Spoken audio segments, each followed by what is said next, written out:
It was never meant to be a famous battlefield, and that was exactly why it mattered. Carentan was not a grand objective on a map. It was a small Norman town surrounded by marshes, narrow causeways, hedgerows, and fields that flooded at the wrong moment. But in June of 1944, control of this quiet junction would decide whether the American landings in Normandy would remain divided or become a single unified front. And for days, everything depended on whether Carentan could be taken and held. The invasion had succeeded, barely. Utah and Omaha Beach were secured, but they were not yet connected. Between them lay terrain that favored the defender, soaked with water and choked by hedgerows that turned every approach into a trap. German forces understood the value of the ground and moved quickly to hold it. If Carentan remained in enemy hands, the American beachheads would stay vulnerable to isolation and counterattack. The fight began before daylight. Paratroopers from the 101st Airborne advanced toward the town along exposed causeways, fighting across flooded fields where cover did not exist, and movement meant drawing fire. German positions were dug in along narrow routes where every step forward was contested. Progress came slowly, measured in yards gained under fire. This was not a single battle. It was a sequence of exhausting engagements, village by village, field by field, hedgerow by hedgerow. Infantry fought at close range, often without clear lines of sight. Units became intermingled. Commanders led from the front because coordination from the rear was impossible. Yes, casualties mounted as the approach narrowed and resistance hardened. When Carentan was finally entered, the fighting did not end. German counterattacks followed almost immediately. Fresh units were rushed forward to retake the town before American defenses could solidify. Armor appeared where none had been expected. Artillery pounded positions barely established. The defenders were exhausted, under strength, and painfully aware that losing the town now would undo everything. And still, they held. Reinforcements arrived just in time. Defensive lines stabilized. Counterattacks were blunted. The town remained in American hands, and with it, the connection between the beachheads was finally secured. The Battle of Carentan mattered not because of its size, but because of its timing. It denied the enemy the chance to fracture the invasion. It allowed Allied forces to consolidate strength. It turned a fragile foothold into a sustainable front. The campaign around Carentan revealed the true nature of the Normandy fighting: slow, violent, and unforgiving.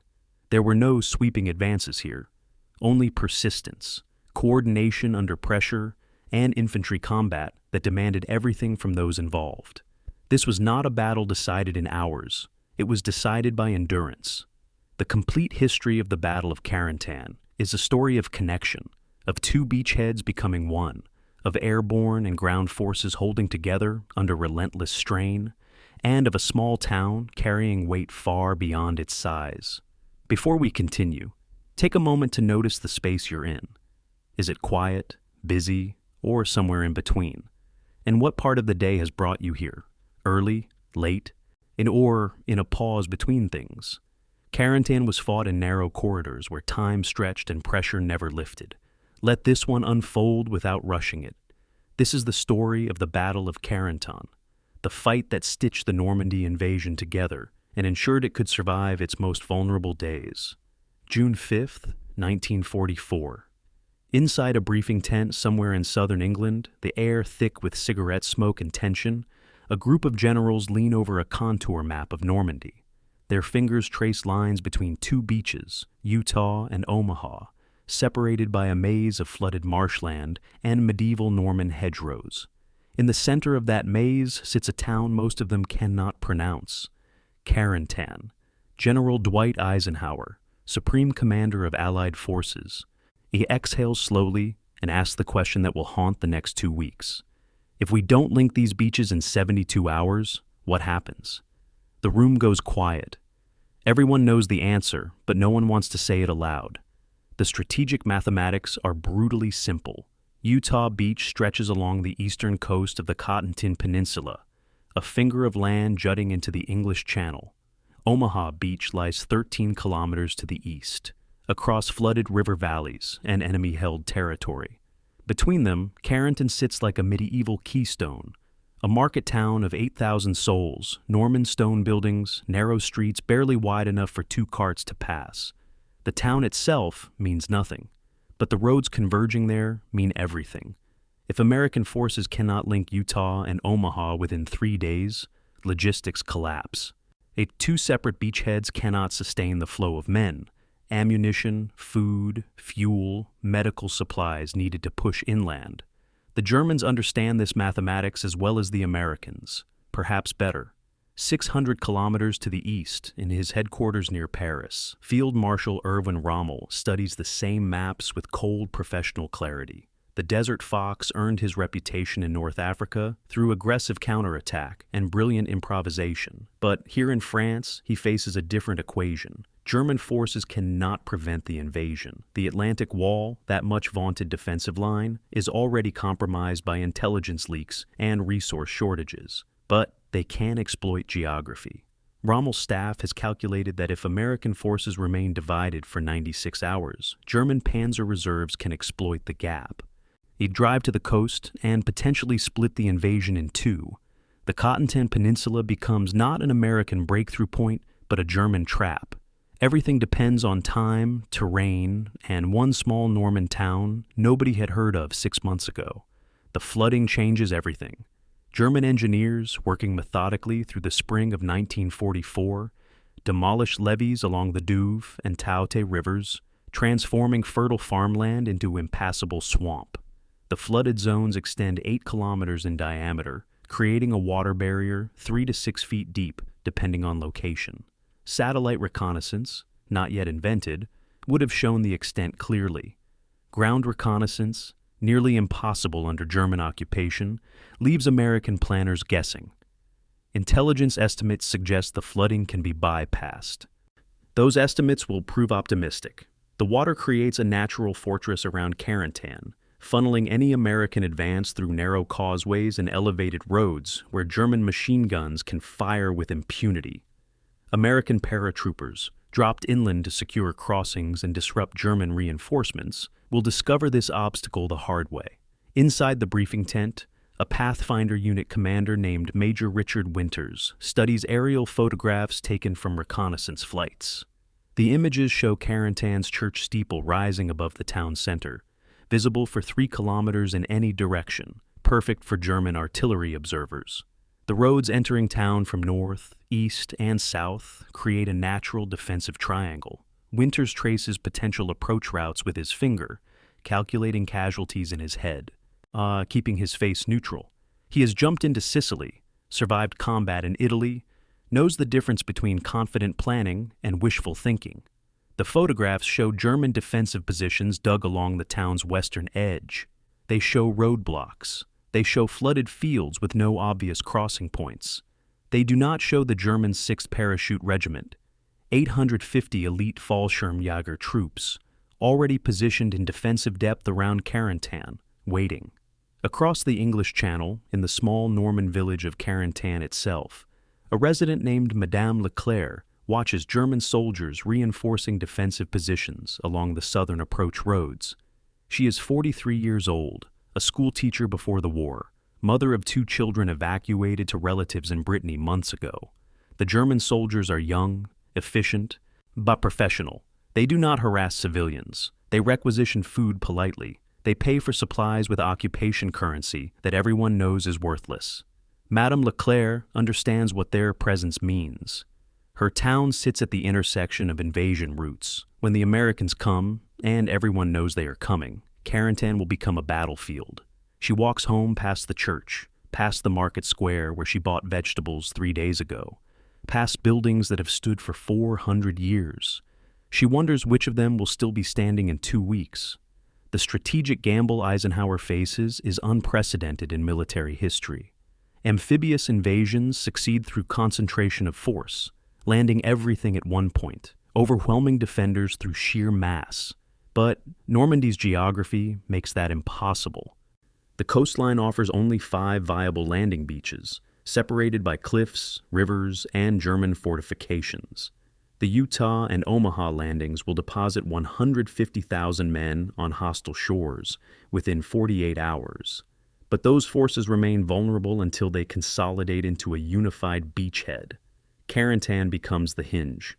Take it quickly, and American momentum continues. Fail to take it, or worse, take it and lose it to German counterattack, and the entire invasion timeline collapses. Eisenhower's staff estimates they need the town secured by June 8th. That gives American forces 2 days after landing. 2 days to reorganize scattered airborne units, advance 13 kilometers through enemy territory, assault a defended town, and hold it against inevitable counterattack. The timeline is not aggressive. It is nearly impossible.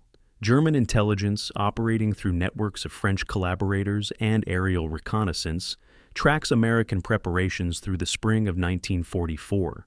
They photograph LSTs, landing ship tanks, massing in British ports. They count divisions. They intercept radio traffic. They know the invasion is coming. What they do not know is where and when. Hitler, obsessed with the Pas de Calais, the narrowest point between England and France, keeps 15 divisions in reserve 200 kilometers northeast of Normandy. Those divisions include the best panzer units, the most experienced infantry, the most effective artillery. They will not move to Normandy until Hitler personally authorizes their release. In the German command structure, everything flows through Berlin. Rommel can react to tactical developments. He cannot make strategic decisions. This centralization will prove fatal.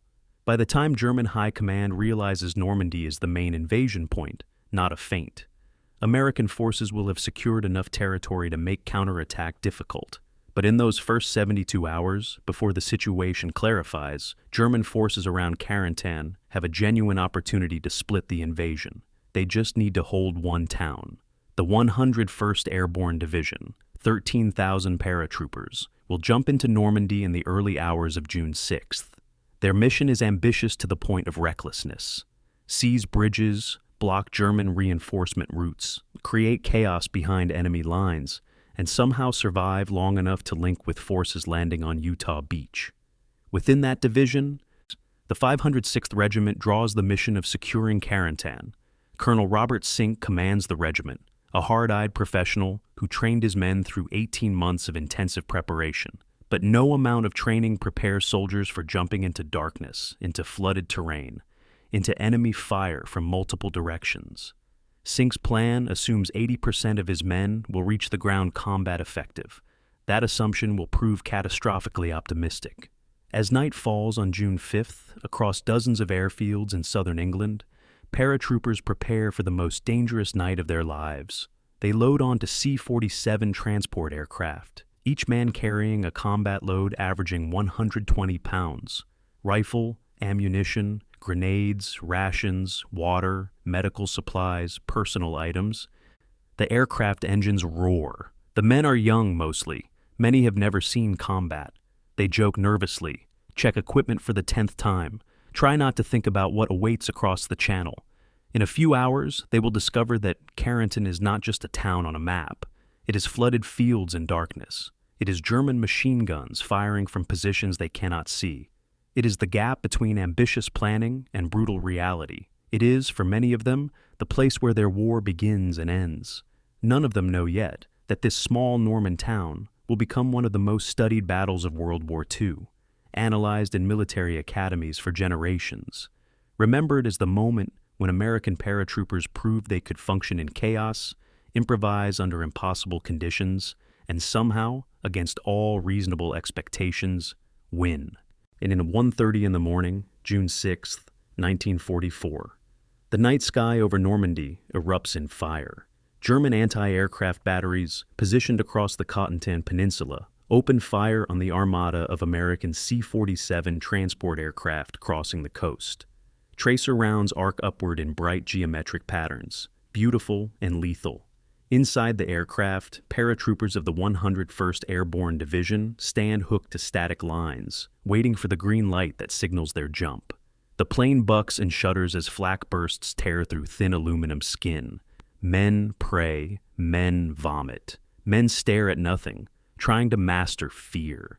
Then the light goes green. The jumpmaster screams, "Go!" And one by one, weighted like stones, they leap into darkness. Lieutenant Colonel Robert Cole, All commanding the 2nd Battalion of the 506th Regiment, exits his aircraft at approximately 1:45 a.m., 6 miles south of his intended drop zone. He knows this immediately. The terrain below is wrong. Instead of fields and hedgerows, he sees water reflecting moonlight, the flooded zones. He pulls his parachute risers, trying to steer away from the worst of it, but physics and wind dictate his landing. He hits water, not soft marsh, but standing water 4 feet deep, cold as winter. His combat load, 120 pounds of equipment strapped to his body, immediately pulls him under. Cole, an experienced jumper, trained for this scenario, executes the emergency procedure perfectly. He releases his harness, surfaces, gasps for air. Around him in the darkness, other splashes, other voices shouting, and then, a terrible silence as some of those voices stop. Men drowning in 4 feet of water because they cannot shed their equipment fast enough. Private Edward Tipton, Easy Company, lands in a flooded field 300 meters from Cole's position. Tipton is 19 years old, from Ohio, trained at Fort Benning, eager to prove himself. He surfaces from his landing, gets his bearings, looks around for his squad. He sees movement in the water 10 meters away. He wades toward it. The movement is his buddy, Private Thomas Morrison, struggling against his harness. Morrison's parachute has draped over his head, blinding him. The weight of his ammunition load, 8 M1 Garand clips, 2 hand grenades, a 60mm mortar round strapped to his leg, is pulling him down. Tipton reaches him, grabs for the harness release. His fingers, and he numb from cold water, fumble the mechanism. Morrison's struggles become weaker. Tipton screams for help. No one comes. In official after-action reports filed 2 weeks later, Morrison's death will be listed as combat loss, circumstances unknown. Tipton will never speak about this night to anyone, not even his wife, for 56 years. Only in a 2004 oral history interview, recorded when he is 79 years old and dying of cancer, will he describe watching his best friend drown in 4 feet of water while he tried desperately to save him. By 4:15 a.m., Cole has managed to gather approximately 150 men near the village of Ongoville-au-Plain, 2 miles south of his intended assembly area. They are a mixed group, some from his battalion, others from different companies, different regiments, then even different divisions. In the chaos of the drop, unit integrity has dissolved. Men landed wherever wind and aircraft speed deposited them. Now they consolidate around whoever can establish leadership. Cole, recognizing the situation for what it is, makes the first of many improvised decisions that will define this campaign. He will not wait for the rest of his battalion. He will not attempt to reorganize into proper unit structure. He will move immediately toward his objective with whatever force he has. Standard doctrine says a battalion commander needs at least 60% of his unit to conduct offensive operations. Cole has 40%.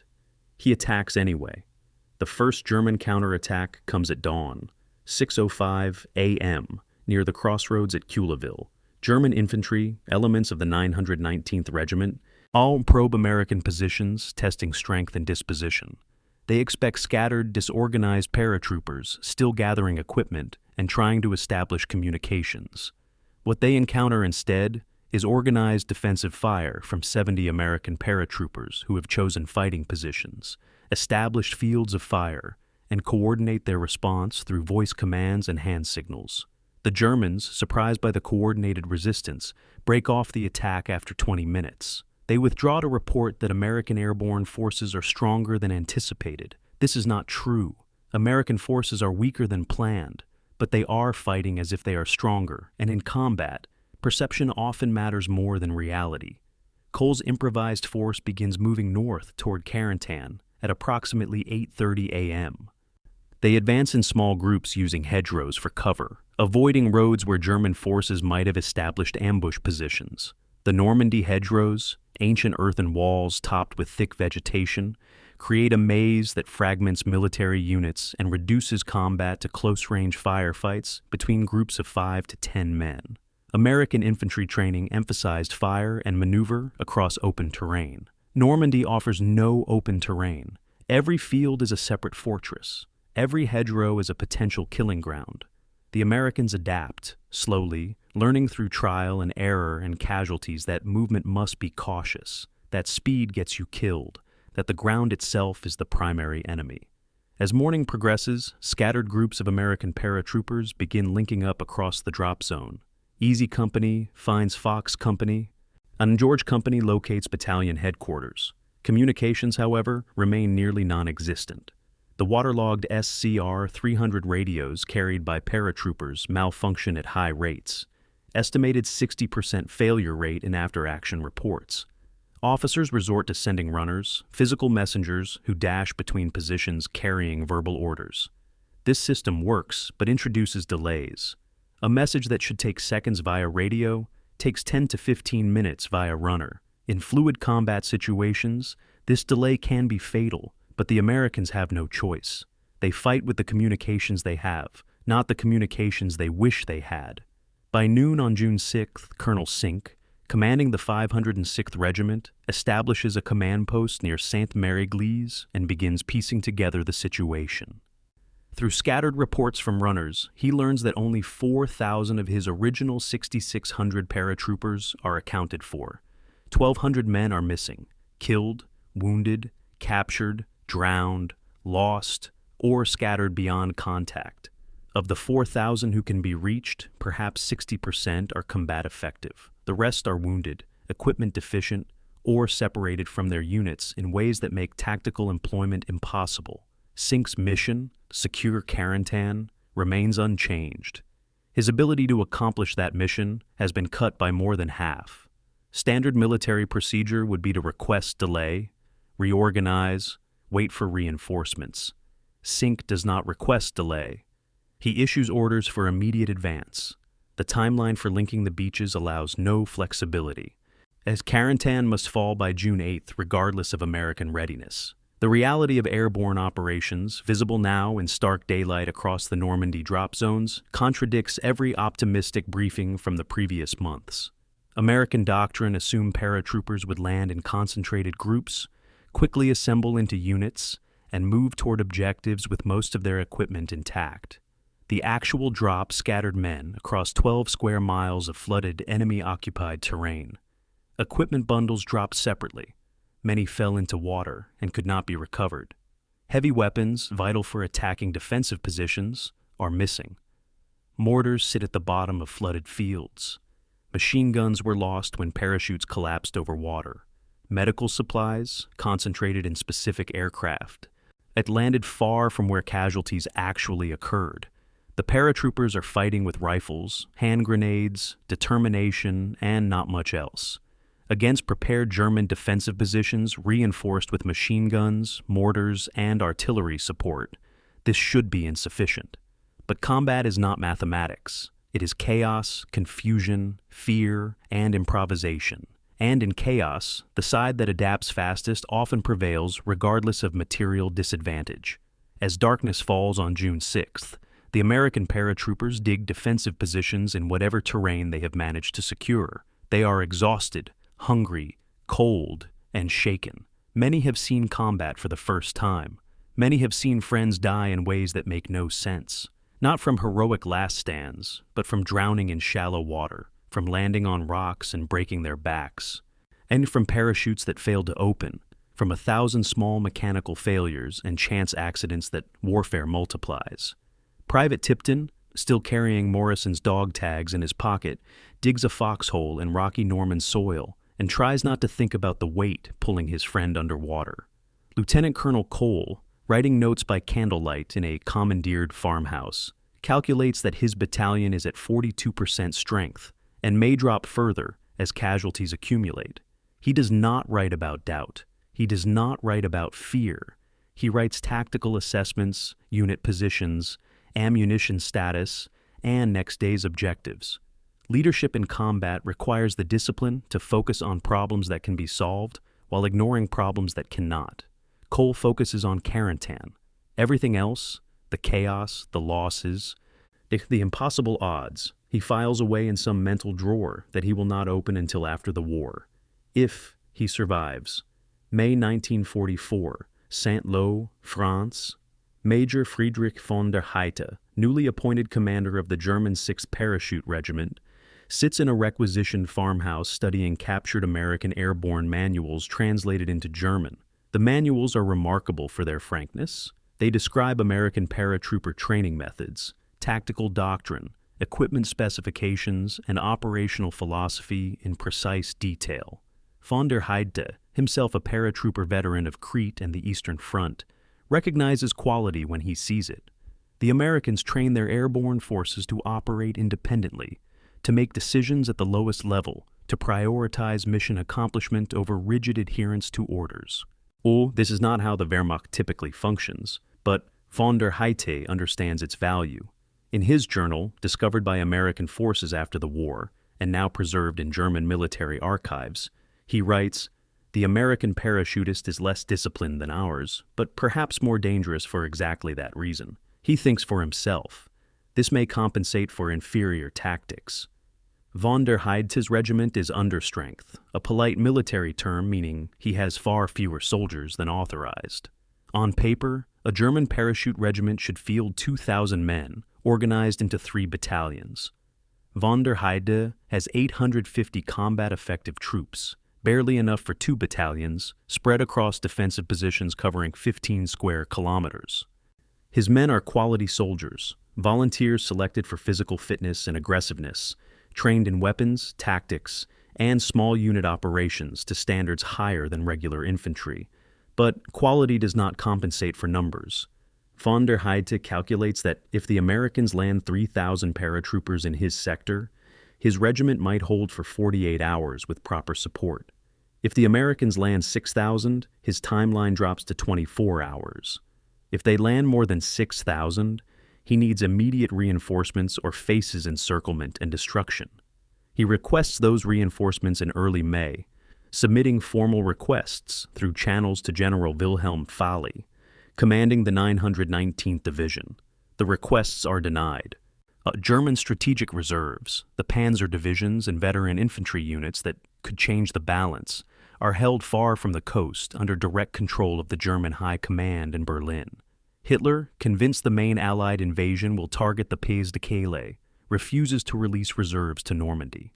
Rommel protests this decision repeatedly. He argues that coastal defense requires mobile reserves positioned close enough to counterattack within hours, not days. Hitler overrules him. The reserves stay where they are. Von der Heide, reading the responses to his requests, understands what this means. When the invasion comes, his regiment will face the initial assault alone. Support will arrive eventually, but eventually might be too late. June 4th, evening. German intelligence intercepts increase dramatically. Yet radio traffic from England spikes. Reconnaissance aircraft report landing craft, massing in British ports. Weather forecasting, a crucial element of invasion planning, predicts a brief window of acceptable conditions in the next 48 hours. Von der Heide briefs his battalion commanders, tells them to expect action within 24 to 48 hours. He reviews defensive positions one final time. The 6th Parachute Regiment holds a line covering the approaches to Carentan from the north and east. They have dug fighting positions with overlapping fields of fire. They have pre-registered mortar and artillery targets on likely American approach routes.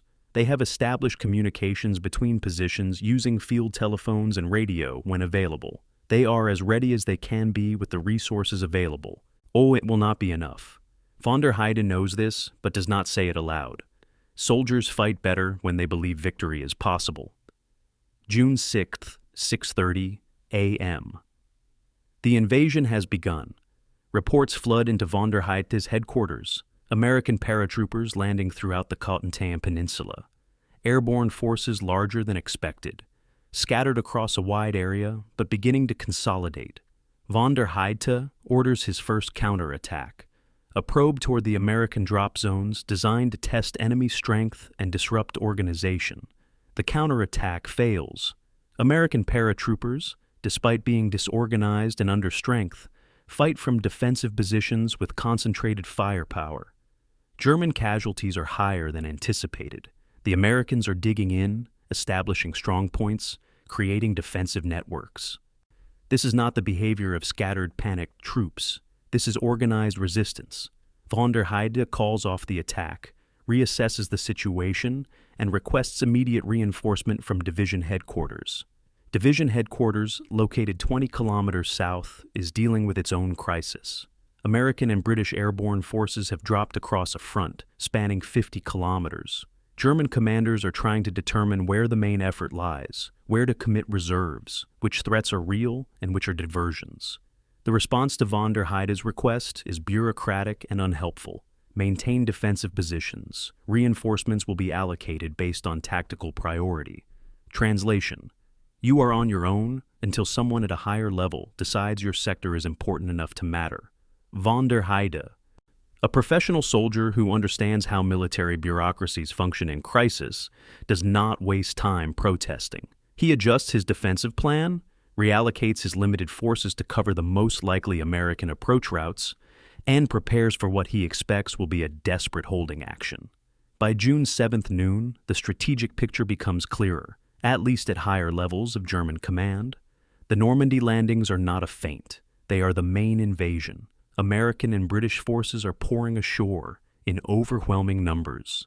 German reinforcements begin moving toward Normandy, but they are moving slowly, harassed by Allied air power, delayed by transportation bottlenecks, slowed by contradictory orders from multiple headquarters. And the panzer divisions Hitler held in reserve around Pas-de-Calais finally received permission to move south, but they are 200 kilometers away. They will not arrive for days.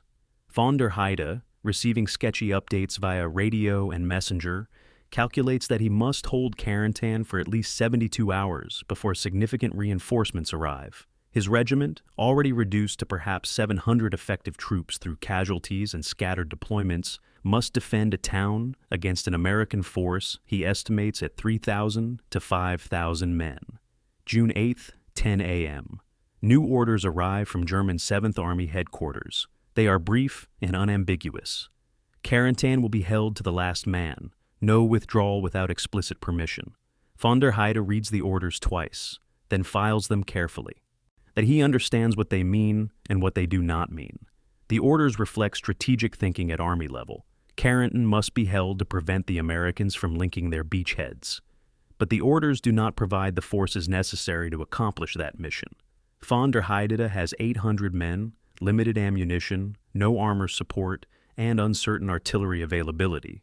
The Americans advancing toward him have overwhelming numerical superiority, complete air superiority, and unlimited artillery support from ships offshore. The mathematics are not subtle. Carentan cannot be held indefinitely. It can only be defended long enough to delay American momentum. Von der Heide, a realist, begins planning not for how to hold the town, but for how to delay its fall while preserving his regiment for future operations.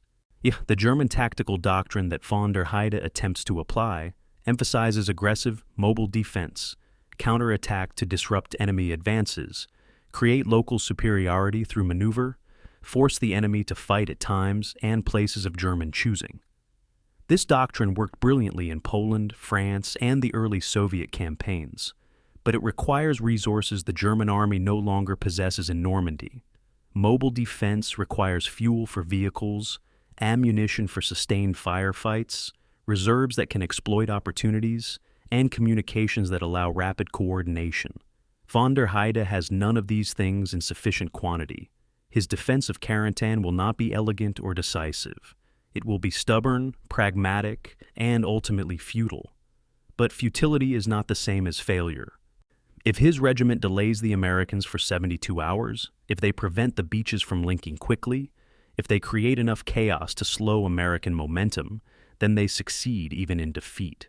This is the grim mathematics of defensive warfare. Success measured not in victory, but in how long you survive. As evening falls on June 8th, von der Heide walks through Carentan streets, inspecting defensive positions, talking with soldiers, projecting confidence he does not entirely feel. The town is quiet. Civilians have mostly fled or are hiding in cellars. German soldiers man positions along the southern edge of town, watching approach roads, waiting for the Americans they know are coming. Von der Heide stops at the church steeple, climbs the narrow stairs, looks out across the Norman landscape. To the north, perhaps 5 kilometers away, He can see smoke from artillery fire. The Americans are advancing. They are disorganized, scattered, still recovering from the chaos of the drop. But they are advancing, and behind them, on the beaches, hundreds of thousands more Americans are landing. Von der Heide is not a man given to despair, but standing in that church tower, watching the sunset over a landscape that will soon become a battlefield, he allows himself a moment of clear-eyed assessment. His regiment will fight. They will delay the Americans. They will inflict casualties. They will not win. In modern warfare, knowing you cannot win and fighting anyway requires its own kind of courage. June 6th, 7 a.m., Utah Beach. General Don F. Frazier, Assistant Commander of the 101st Airborne Division, that comes ashore with the fourth wave of landing craft, stepping into knee-deep water and chaos. The beach is under sporadic artillery fire. Bodies float in the surf. Wounded men lie in rows waiting for evacuation. Engineers are blowing gaps through German beach obstacles. The din is overwhelming. Explosions, shouting, the roar of aircraft engines, the crack of rifle fire from inland positions. Frazier, a veteran commander who knows how to filter battlefield chaos into actionable information, ignores the noise and looks for his paratroopers. They should be inland, 3 miles south, holding positions that will allow the beach forces to advance. But radio communications remain spotty. Frazier has no clear picture of where his units are or what condition they are in. He makes the first of several critical decisions. He will not wait for clarity. He will organize whatever forces are available and move immediately toward his objectives. By 11 a.m., Frazier has assembled approximately 2,000 men, a mixed force of paratroopers who managed to link with beach units, infantry from the 4th Division landing at Utah, engineers, medics, headquarters personnel, even a few tank destroyers that managed to drive inland from the beach. This is not a coherent military formation. It is an improvised task force bound together by common objective and desperate urgency. Frazier briefs his officers quickly. They will march south toward Carentan immediately. They will not wait for the rest of the division to organize. They will not delay for proper logistics. They will move with whatever equipment they have, resupply from captured German positions if necessary, and establish a perimeter that allows the two beaches to connect. The officers, looking at maps and calculating distances, understand what Frazier is asking. He wants them to advance 8 kilometers through enemy-held territory with a force that is 60% combat effective at best, with limited heavy weapons, with communications that barely function, and do it in less than 48 hours. It is not a plan. It is a gamble. But the entire invasion is a gamble, and this particular bet has to be made. The American advance toward Carentan begins in earnest on June 7th, 6 a.m. Cole's 2nd Battalion, 506th Regiment, reinforced by elements of other scattered units, moves south along the elevated roads that thread through the flooded zones. The terrain forces them into narrow columns, single-file lines of soldiers walking on causeways barely wide enough for 2 men abreast. This violates every principle of tactical movement. Concentrated forces make perfect targets for artillery or ambush. But the flooding leaves no alternatives. The Americans walk in columns, knowing they are vulnerable, hoping German forces are too disorganized to exploit that vulnerability. The hope proves partially correct. German delaying positions exist along the route, but they are thinly manned, squad-sized elements tasked with harassing American movement, not stopping it. The Americans overwhelm these positions through firepower and numbers, suffering light casualties, and continue advancing. By 2 p.m. on June 7th, American forward elements reach Sainte-Mère-Église, a small town 4 kilometers north of Carentan. The town, scene of fierce fighting in the early hours of June 6th, is now securely in American hands. Paratroopers who landed near the town have established defensive positions and linked with forces advancing from Utah Beach. This linkage creates a critical mass of American combat power, approximately 3,500 men in one location, organized under coherent command, with communications that function well enough to coordinate operations. For the first time since the drop, American commanders have enough force to conduct offensive operations beyond small unit actions. Colonel Sink, commanding the 506th Regiment, establishes his headquarters in Sainte-Mère-Église and issues orders for the assault on Carentan. The attack will begin at dawn, June 8th, and 2 battalions will advance along separate axes, converging on the town from north and east. Artillery support will be provided by ships offshore and by 105mm howitzers that have finally been brought inland from Utah Beach. The tactical innovation the Americans employ, born of necessity rather than doctrine, is what later analysts will call mobile harassment. Standard infantry doctrine in 1944 emphasizes methodical, coordinated advances, artillery preparation followed by infantry assault, consolidation, then further advance. This works well when attacking prepared positions, but it is slow. American forces at Carentan do not have time for slow. Instead, they use small, fast-moving squads to probe German positions, identify weaknesses, and call for concentrated firepower at specific points. When German defenders concentrate to meet one threat, Americans exploit gaps elsewhere.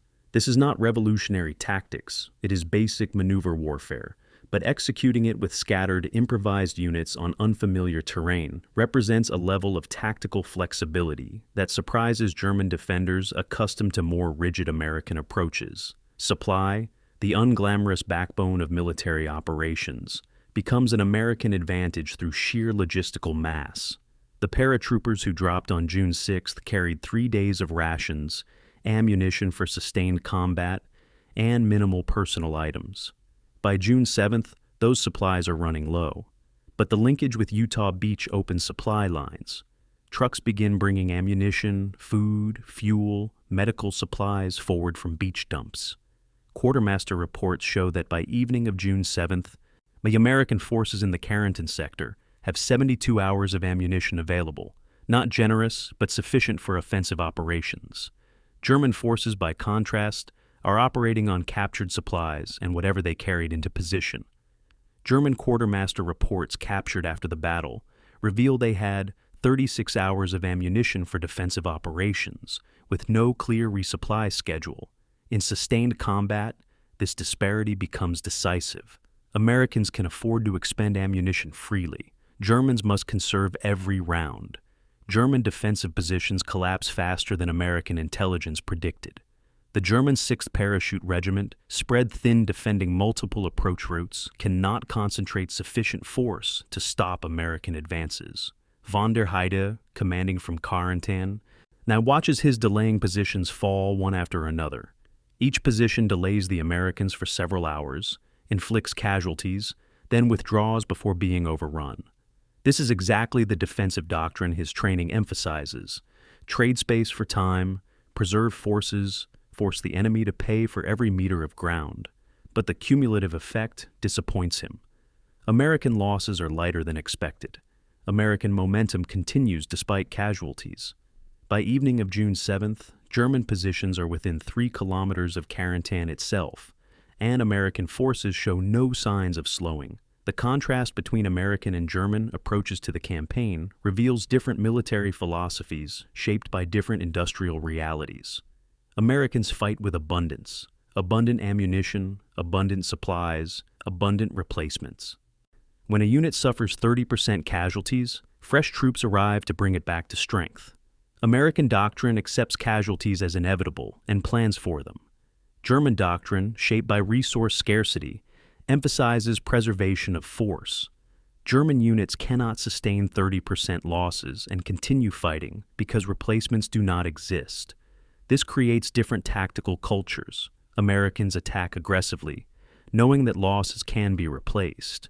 Germans defend carefully, knowing that every casualty weakens future capabilities. At Carentan, these philosophies collide directly. As darkness falls on June 7th, American paratroopers dig defensive positions on high ground overlooking Carentan. They can see the town spread below them, stone buildings, narrow streets, the church steeple silhouetted against the evening sky. The German defensive positions are visible along the southern edge of town. Artillery begins registering targets for tomorrow's assault. Officers brief squads on attack plans. Medics prepare aid stations. Soldiers write letters home, Clean weapons, try to sleep. Tomorrow they will attack a defended town, and everyone knows what that means. Urban combat is brutal. Close quarters, high casualties, confusion, and chaos. But the orders are clear.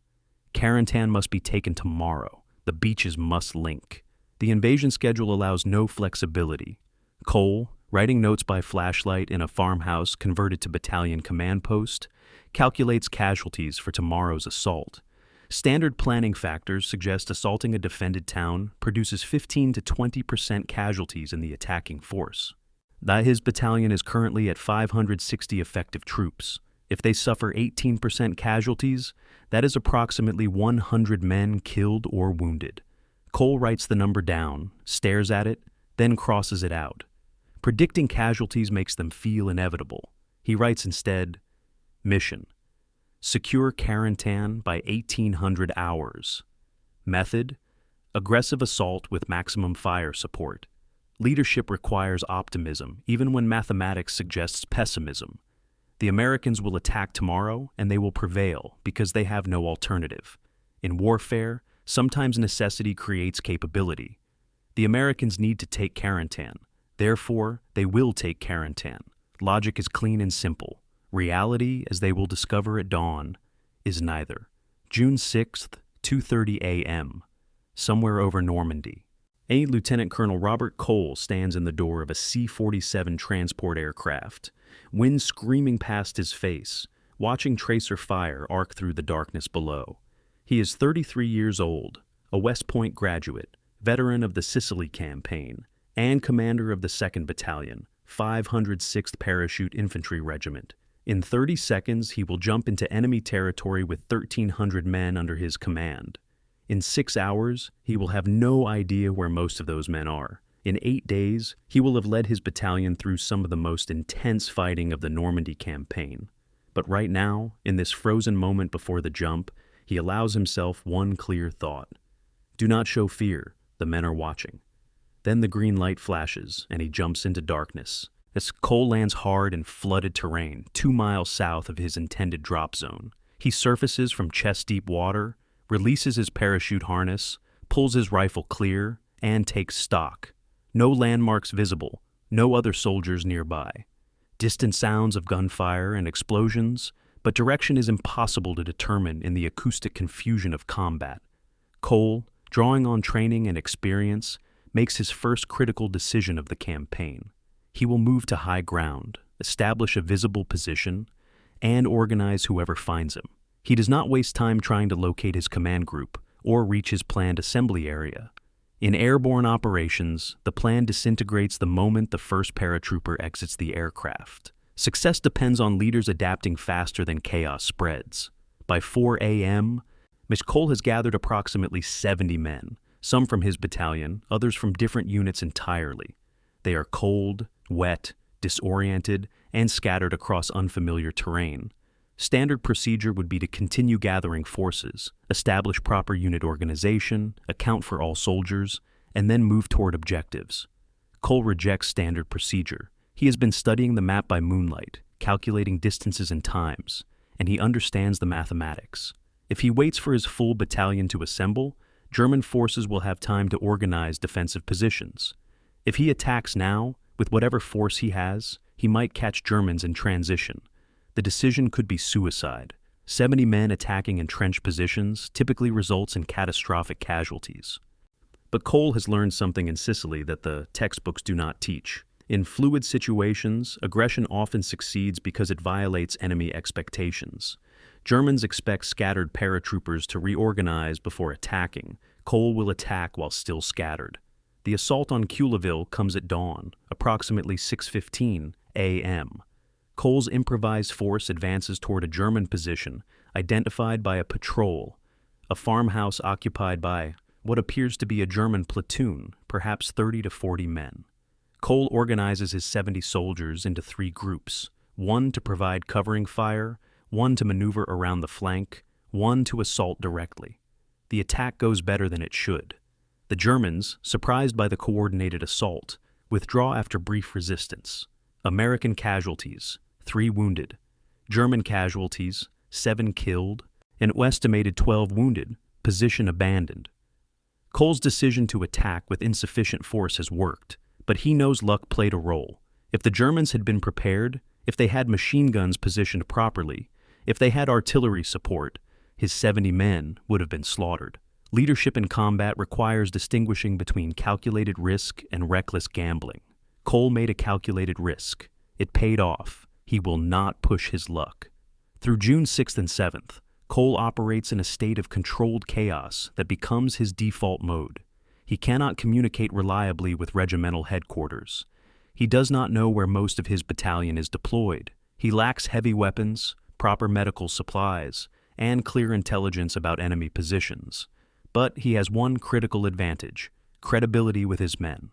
His soldiers follow leaders they trust, and Cole has earned trust through 18 months of demanding training in which he never asked his men to do anything he would not do himself. When he orders an attack, soldiers attack not because they fear punishment for disobedience, but because they believe Cole knows what he is doing. This is leadership distilled to its essence, competence plus character creating followership. June 7th, 11 a.m., Cole is moving between scattered groups of his battalion, physically walking through mortar fire to maintain contact with dispersed units. He could send runners or rely on radio communication. He chooses personal presence instead. Soldiers later describe seeing Cole walking calmly through artillery fire, stopping to talk with squad leaders, making adjustments to positions, then moving to the next unit. This is not bravery in the Hollywood sense, charging into enemy fire with weapons blazing. This is the quieter courage of remaining visible under fire because soldiers need to see their commander sharing their risk. Private James Flanagan, Easy Company, writes in a letter, home dated June 20th. Colonel Cole walked right through German shelling like he was strolling through a park. Either he is the bravest man alive or he has lost his mind. Either way, I will follow him anywhere. June 8th, 3 a.m. Cole meets with Major Nigel Poet, commanding 3rd Battalion, to coordinate the assault on Carentan. Standard procedure would be to wait for orders from regimental headquarters, coordinate through proper channels, establish formal command relationships. Cole and Poet skip all of that. They are both battalion commanders, at roughly equal in rank and authority. They agree on an informal plan. 2nd Battalion will attack from the north, 3rd Battalion from the east, convergence in the town center around noon. No written orders, no formal coordination with higher headquarters, no request for permission. Just 2 professional officers looking at a map, deciding what needs to happen, and trusting each other to execute. In military organizations, this kind of initiative can get officers court-martialed if things go wrong. If things go right, it gets quietly ignored in official reports. Cole and Poet are betting their careers that things will go right. The assault begins at dawn, June 8th. Cole's battalion advances along the elevated causeway leading into Carentan from the north. German machine gun fire from defensive positions pins down the lead company. And casualties mount. 8 men killed in the first 15 minutes, 20 wounded. The advance stalls. Cole moves forward to assess the situation personally. He finds his lead company commander, Captain James Hatch, coordinating mortar fire to suppress German positions. Cole watches for several minutes, says nothing, then tells Hatch, "You are doing exactly what needs to be done. Continue." Then he moves back to coordinate second echelon forces. This is leadership at the operational level, knowing when to intervene and when to trust subordinates. Cole could have taken direct command, issued specific orders, micromanaged the attack. Instead, he validates Hatch's decisions and lets him continue. The attack succeeds 20 minutes later when mortar fire forces German defenders to withdraw. By afternoon, American forces are fighting inside Carentan's streets. Cole establishes his command post in the town's central church, the same building von der Heide used days earlier. The symbolism is not lost on anyone. Cole climbs the church steeple, looks out over the town, and realizes German forces are withdrawing rather than fighting house to house. This surprises him. Intelligence estimates suggested Germans would defend Carentan street by street, creating days of brutal urban combat. Instead, Germans are conducting organized withdrawal, preserving their forces, ceding the town. Cole does not understand yet that von der Heide has made his own calculated decision. trading Carentan for the survival of his regiment. German doctrine emphasizes preserving forces for future operations over holding terrain that cannot be held. American doctrine emphasizes seizing objectives regardless of cost. Both approaches are rational within their own strategic contexts. As evening falls on June 8th, Cole writes in his personal journal, a small notebook he carries in his breast pocket. The entry is brief. Took Carentan, lost 47 men. Worth it? Have to believe so. He does not elaborate. He does not process emotions or reflect on command decisions. He records facts and moves on to next day's planning. But soldiers who see Cole in the days following the battle notice changes. He is quieter than usual. He takes longer to make decisions.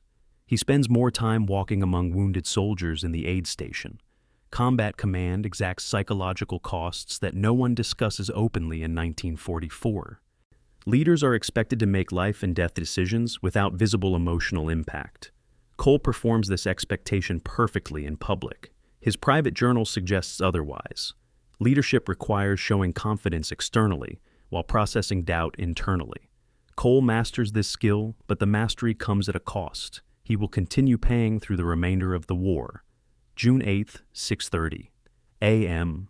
American assault platoons emerge from positions along the western edge of flooded zones, crossing open ground 500 meters from Carentan's defensive perimeter. German observers in the church steeple spot them immediately and radio fire coordinates to mortar positions south of town. The first rounds land within 60 seconds. 3 explosions that throw dirt and shrapnel across the assault line. 8 American paratroopers are killed in the opening barrage. The remainder dive for cover in shallow irrigation ditches that provide concealment but little protection. Officers shout orders. Squads reorganize. The attack continues forward. This is the grim arithmetic of infantry assault. Casualties are expected, absorbed, and overcome through mass and momentum. Von der Heide, watching from positions 500 meters south of town, recognizes what he is seeing. The American assault is not the methodical, artillery-heavy attack he anticipated. Instead, it is fast, aggressive, and accepts casualties that German doctrine would consider unacceptable. This reveals something about American military culture that von der Heide has suspected, but now confirms. Americans fight with the assumption that losses can be replaced. German soldiers, all knowing replacements do not exist, hesitate to accept high-casualty operations. Americans hesitate less. This gives them operational tempo that German defenders struggle to match. Von der Heide, calculating how long his positions can hold against this tempo, revises his estimate downward. He predicted his regiment could delay American entry into Carentan until afternoon. Watching the speed of the assault, he now thinks noon at latest.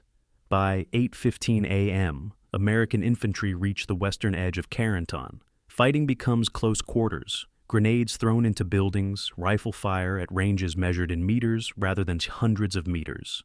German defenders fight skillfully, using the town's medieval architecture to advantage. Stone buildings provide excellent cover.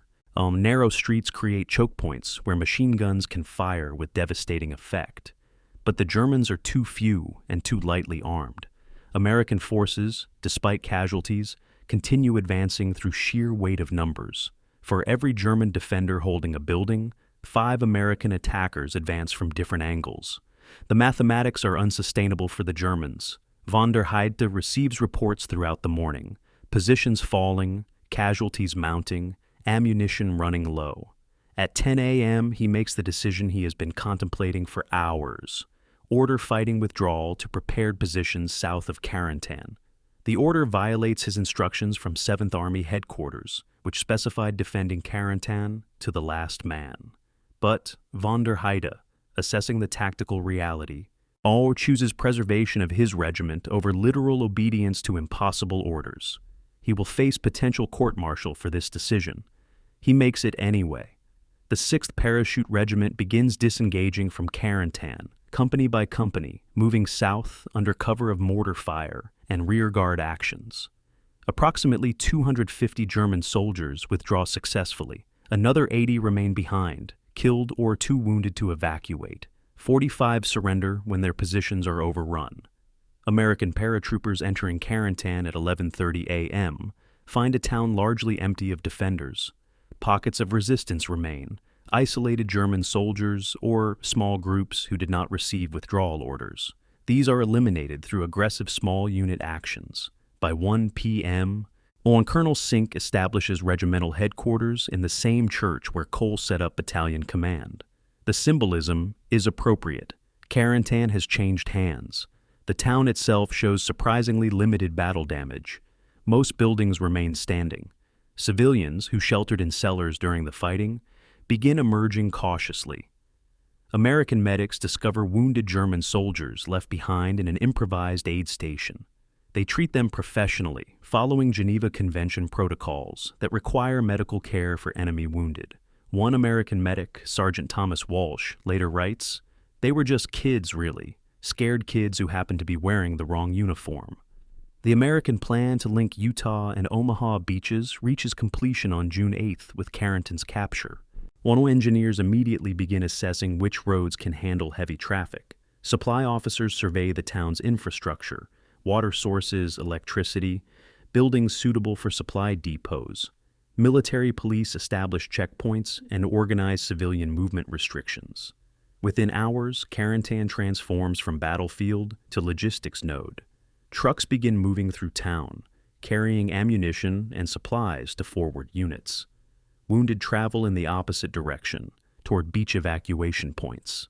The town becomes a functioning piece of the American war machine with remarkable speed. This reflects American logistical expertise, the ability to convert conquered territory into operational infrastructure faster than enemies can react. But victory celebrations are premature. Any intelligence reports filtering in from reconnaissance patrols indicate German forces massing south of Carentan. Radio intercepts suggest armored units moving toward the sector. Aerial reconnaissance confirms columns of vehicles, possibly tanks, approaching from St. Lo. German commanders, having lost Carentan, are preparing to retake it. American forces, still recovering from the assault, now must transition immediately to defense. Soldiers who expected rest after taking the town instead receive orders to dig defensive positions on Carentan's southern perimeter. Exhausted men grab entrenching tools and start digging foxholes in Norman soil. There is no time for proper rest, proper meals, or proper reorganization. The operational tempo that served Americans well during the assault now works against them as they scramble to prepare defenses. Cole, inspecting defensive positions late afternoon on June 8th, feels the exhaustion catching up with him. He has been operating on minimal sleep since June 6th, 60 hours of combat with perhaps 8 hours of fragmented rest. His body is shutting down from adrenaline depletion. His mind feels foggy, decisions coming slower than they should. He knows this is dangerous. Combat leadership requires sharp thinking, quick reactions, clear judgment. Exhaustion degrades all three. He considers requesting temporary relief, letting his executive officer take command while he sleeps. Then he sees his soldiers, equally exhausted, equally pushed beyond normal human limits, digging positions without complaint. If they can continue, so can he. Leadership often means suffering alongside your troops rather than seeking privileges of rank. Cole keeps working. As darkness falls on June 8th, Carentan sits quiet under a quarter moon. The town that was a battlefield 12 hours ago now hosts American command posts, aid stations, supply dumps, and defensive positions. Civilians remain mostly in cellars, uncertain whether the fighting is truly over. German forces, positioned 5 kilometers south, prepare for counterattack. American forces, dug into hasty defensive positions, wait for what they know is coming. The battle for Carentan is not over. The fighting has merely paused while both sides reorganize for the next phase. In warfare, victories are often temporary. Holding what you have won frequently proves harder than winning it in the first place. Intelligence summaries compiled that evening estimate German strength at 2,000 to 3,000 troops with possible armored support. American strength in Carentan, approximately 3,000 paratroopers, most at 60 to 70%, combat effectiveness due to casualties and exhaustion. Artillery support is improving as more guns move inland from beaches. Air support is available, but requires clear weather and proper radio coordination, both uncertain. The defensive equation favors the Americans. Defending is easier than attacking, but German armor changes that equation. American paratroopers lack effective anti-tank weapons beyond bazookas and anti-tank grenades, effective only at very close range. If German panzers attack in strength, American infantry will struggle to stop them. The next 2 days will test whether the Americans can hold what they have won. The invasion's success may depend on that question. June 9th, 4 p.m. German commanders of the 37th Tank Division, Das Reich, arrive at observation positions overlooking Carentan from the south. They have been ordered to assess American defensive positions and plan an immediate counterattack. Through binoculars, they observe American soldiers digging foxholes, establishing machine gun positions, stringing communication wire between defensive strongpoints. The Americans are clearly exhausted, working with the frantic energy of soldiers who know they are vulnerable. German officers exchange glances. One captain, Klaus Richter, says what everyone is thinking: they are not ready. If we attack now, tonight, we can take the town before they consolidate. His battalion commander, considering the proposal, shakes his head. We have 8 tanks operational, fuel for 1 major engagement, ammunition for perhaps 6 hours of sustained combat. If we attack and fail, we have nothing left for defense. The tension is visible, aggressive instinct versus logistical reality. The Das Reich Division is one of the Waffen-SS elite formations, experienced in combat on the Eastern Front, equipped with Panther and Panzer IV tanks, superior to anything Americans have deployed to Normandy yet. But experience and equipment mean little without logistics. German forces approaching Carentan are operating at the end of extended supply lines, constantly harassed by Allied air power. Fuel consumption for panzer operations is approximately 2 liters per kilometer. From their current positions to Carentan and back requires 40 kilometers of movement minimum. 8 tanks require 640 liters of fuel, roughly 1,300 pounds. German supply trucks that should be carrying that fuel were destroyed by Allied fighters 2 days earlier. Replacement fuel, stored in dumps 15 kilometers away, must be transported by slower, more vulnerable vehicles. The attack will happen, but logistics dictate the timing more than tactical opportunity. June 10th, 7:30 a.m. The German counterattack begins with artillery preparation, 18 guns firing in coordinated barrage on American positions in Carentan.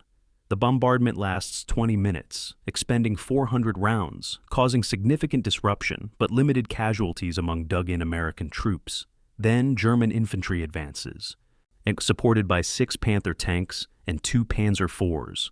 The tanks are magnificent machines, 50-ton Panthers mounting high-velocity 75mm guns, capable of penetrating any Allied tank at ranges exceeding 1,500 meters. They advance in line, turrets traversing, seeking targets. American infantry, watching these steel monsters approach, experience the primordial fear that tanks inspire in infantry, the helpless feeling of facing an enemy you cannot effectively hurt. American anti-tank teams scramble into position. They have 57mm anti-tank guns, towed weapons that must be positioned carefully to have any chance of penetrating German armor. They have 2.36-inch bazookas, shoulder-fired rocket launchers effective at close range but requiring shots at vulnerable points like engine compartments or track assemblies. Neither weapon inspires confidence against Panther tanks. The first Panther reaches a range of 800 meters from American positions and opens fire. The 75mm gun sounds like thunder. The high-explosive shell detonates in an American foxhole, killing 3 soldiers instantly. The tank advances, more shells, more casualties. American infantry begins falling back from forward positions. Then something unexpected happens. An American bazooka team, positioned in a shallow ravine 30 meters from the German advance route, fires at point-blank range at the lead Panther's flank. The rocket strikes the tank's engine compartment, one of few vulnerable points, and detonates. The Panther does not explode dramatically as in Hollywood films, but it stops moving. Smoke begins pouring from the engine deck. The crew evacuates quickly, abandoning the vehicle. The 2nd Panther, seeing this, shifts direction to avoid the same fate, moving into a swampy depression where its weight causes the tank to bog down in soft soil. Now, 2 of 6 Panthers are out of action within the first 15 minutes of engagement. German momentum falters. By 9:15 a.m., the German attack is stalling. Infantry, advancing behind the tanks, encounters concentrated American small arms fire. Without tank support, German infantry cannot sustain momentum against entrenched defenders. Its American casualties are mounting, approximately 80 killed or wounded in the first 2 hours. But German casualties are higher, estimated 120 killed or wounded, 2 tanks destroyed, 1 immobilized. The mathematics of the assault are turning against the Germans. At 9:30, German battalion commanders order withdrawal to regroup. The first counterattack has failed. June 11th, 6 a.m. Germans try again, this time with a larger force. 12 tanks, all available operational vehicles, plus 2 companies of Fallschirmjäger infantry, approximately 300 men. The attack is more carefully coordinated. Artillery preparation is heavier, 600 rounds expended in 30 minutes. German infantry uses infiltration tactics, small groups advancing through hedgerows rather than frontal assault. The Panthers advance more cautiously, providing fire support rather than leading the assault. For several hours, the German attack makes progress. American forward positions fall back 400 meters. German infantry establishes foothold positions inside Carentan's southern edge. Then, American artillery responds. 9 batteries of 105mm howitzers, positioned near Utah Beach and linked to forward observers in Carentan, begin systematic bombardment of German assembly areas. The fire is devastating, not because individual shells are particularly powerful, but because American artillery can sustain fire indefinitely. German artillery fires 600 rounds in 30 minutes, then must pause to resupply. American artillery fires 1,800 rounds per hour, continuously for 4 hours. If the cumulative effect creates a steel curtain that German infantry cannot cross, casualties mount. Medical evacuation becomes impossible under sustained bombardment. German officers realize they cannot sustain the offensive. By afternoon of June 11th, German forces withdraw again. The 2nd counterattack has failed, this time with heavier losses. Estimated 280 German casualties, 2 additional tanks destroyed, 3 damaged. American casualties are significant, 147 killed or wounded. But American replacements are arriving from beach areas, while German replacements do not exist. The arithmetic of attrition favors the side that can replace losses. German commanders, assessing their situation, realize that continued offensive operations will destroy their units without achieving objectives. On June 12th, new orders arrive from 7th Army headquarters. Break off offensive operations, establish defensive lines south of Carentan, preserve forces for future operations. The German counterattack at Carentan represents one of the Normandy campaign's near-run outcomes. If German armor had arrived 24 hours earlier, attacking on June 9th instead of June 10th, they would have encountered American forces still disorganized from the assault, unprepared for armored attack. German panzers might have driven through American lines, retaken Carentan, and separated the beaches again. The invasion timeline would have been disrupted, possibly severely, but logistics, specifically fuel availability, delayed German concentration by that crucial 24 hours. By June 10th, the American defenses had solidified just enough to absorb and repel the attack. The difference between American success and German success was measured in hours, not days. This is how battles turn, not on dramatic heroism, but on small logistics delays that create temporary windows of vulnerability that close before enemies can exploit them. June 12th, 3 p.m. Cole meets with Captain Richard Winters, the battalion supply officer, in a commandeered farmhouse serving as battalion headquarters. Winters presents his logistics report with clinical precision. Ammunition status, 2.3 days of supply remaining at current consumption rates. Food, 4 days of field rations. Medical supplies, adequate for routine casualties, insufficient for major engagement. Water, town wells functional but require purification. Fuel, not applicable for infantry. Cole studies the numbers, does quick mental calculations, and arrives at an uncomfortable conclusion. If German forces renew their offensive tomorrow, American forces will run out of ammunition before they run out of enemies. The battle for Carentan might be won tactically, but lost logistically. The supply crisis facing American forces in Normandy during the first week of invasion is rarely discussed in popular histories, which prefer narratives of heroic assault and dramatic victory. But logistics determines what forces can and cannot accomplish. American paratroopers jumped into Normandy with 3 days of ammunition, considered adequate for airborne operations, expected to link with beach forces within 48 hours. But the campaign has stretched beyond original timelines. Paratroopers who landed June 6th are now fighting on June 12th, with supply lines that exist in theory but function poorly in practice. Trucks designated for supply runs are being diverted to transport fresh infantry units inland. Roads are congested with military traffic moving both directions. Supply officers lack accurate inventories of what is stored where. The result is paradoxical. American forces are winning battles while slowly starving for basic supplies. The ammunition shortage becomes critical on June 12th when inventory checks reveal that frontline units have expended 70% of their basic load. Normal consumption during defensive operations runs approximately 0.8 days of ammunition per day, meaning forces consume ammunition faster than peacetime calculations predict, but slower than active combat requires. At current rates, American forces in Carentan will reach ammunition exhaustion by midday June 14th. Fresh supplies are scheduled to arrive from Utah Beach on June 13th, but the convoy has been delayed, first by traffic congestion, then by German artillery fire on approach roads, then by mechanical breakdowns of overloaded trucks. The convoy's estimated arrival time keeps slipping, first June 13th afternoon, then evening, then June 14th morning. Each delay tightens the logistical noose. Cole makes another difficult decision: implement ammunition conservation protocols. Each rifleman will limit fire to aimed shots at identified targets. No suppressive fire, no firing at suspected positions. Machine gunners will fire in short bursts only. Mortar crews will reduce fire missions to critical targets only. These restrictions make tactical sense but damage morale. Soldiers feel vulnerable when they cannot fire freely. The psychological impact of ammunition restrictions often exceeds the tactical impact, creating hesitation and anxiety that affects combat performance. Cole briefs his company commanders on the restrictions, emphasizes that discipline in ammunition expenditure is as important as courage in combat, and hopes his soldiers will trust his judgment.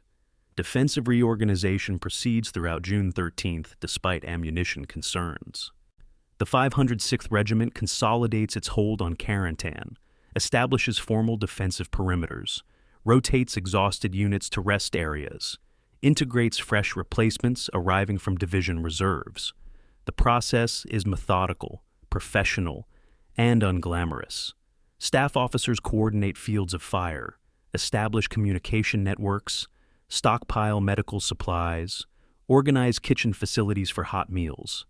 After 6 days of combat rations eaten cold from cans, hot food becomes a morale boost that exceeds its nutritional value. Soldiers describe their first hot meal since the jump in near religious terms: coffee that actually steams, scrambled eggs from powdered mix, bread that tastes fresh even though it arrived by truck 3 days earlier. June 14th evening, the supply convoy finally arrives, 8 trucks carrying ammunition, medical supplies, replacement equipment, and mail from home. Soldiers unload the trucks with enthusiasm usually reserved for Christmas morning. Ammunition crates are distributed to company supply points.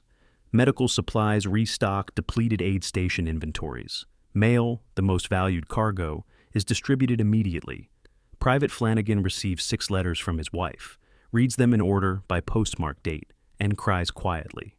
Lieutenant James Decker receives a letter informing him his son was born June 3rd, 3 days before the invasion. He will not meet his son for another 11 months. These small human moments, letters from home, news of births and deaths and daily life in a world far removed from Normandy's battlefields, sustain soldiers through combat's dehumanizing grind. The German artillery begins daily harassment of American positions starting June 13th. The bombardment is not intensive. German artillery units in the Carentan sector have only 3 gun batteries, approximately 18 tubes total, compared to American 9 batteries with 54 tubes. But the German fire is persistent and psychologically wearing. Shells land randomly throughout day and night, creating constant low-level stress that prevents rest and recovery. American casualties from German artillery during June, 13 through 15, average 12 per day. Not enough to affect combat capability, but enough to maintain tension and fear. Soldiers learn to live with artillery fire the way civilians learn to live with chronic pain. Always present, never quite ignorable, manageable through routine and dark humor. The waterlogged terrain around Carentan creates a medical crisis distinct from combat casualties. The flooded zones, while tactically useful for defense, become breeding grounds for foot infections. American soldiers, standing in water-filled foxholes for days at a time, develop trench foot, a condition where prolonged exposure to cold, wet conditions causes tissue damage to feet and lower legs. Symptoms begin with tingling and numbness, progress to swelling and pain, eventually result in tissue necrosis requiring medical evacuation. By June 15th, trench foot cases exceed combat casualties 3-1. Medical officers issue desperate orders. Soldiers must change socks daily, dry feet whenever possible, rotate out of water-filled positions every 4 hours. Compliance is difficult. The defensive line requires constant manning, as dry positions do not exist in sufficient numbers, and soldiers prioritize immediate survival over future medical problems. By June 15th, American consolidation in Carentan approaches completion. The town is secure, defensive positions are prepared and manned, supply lines function adequately, communications reach all subordinate units, and command structure operates smoothly. The crisis has passed. German forces show no inclination to renew offensive operations. Intelligence reports suggest German units are withdrawing northward, responding to American breakout operations elsewhere in the Carentan Peninsula. Carentan, briefly the center of intensive combat, becomes a backwater, still important logistically, but no longer threatened tactically. Officers begin thinking about next objectives. Soldiers begin thinking about survival. The battle for Carentan is over, though official recognition will not come for days. Cole, writing his after-action report by candlelight, June 15th evening, summarizes the campaign in clinical military prose. 2nd Battalion secured assigned objectives within specified timeline. Total casualties: 147 killed in action, 412 wounded, 38 missing, presumed captured.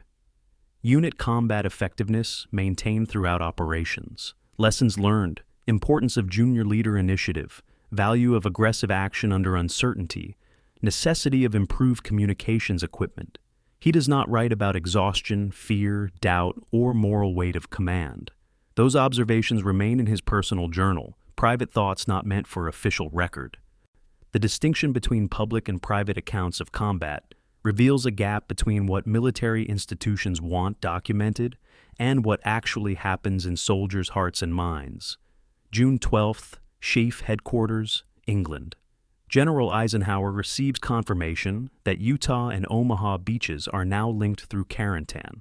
The linkage, delayed by 3 days beyond original timeline, but achieved nonetheless, transforms the Normandy invasion from fragile foothold into sustainable lodgment.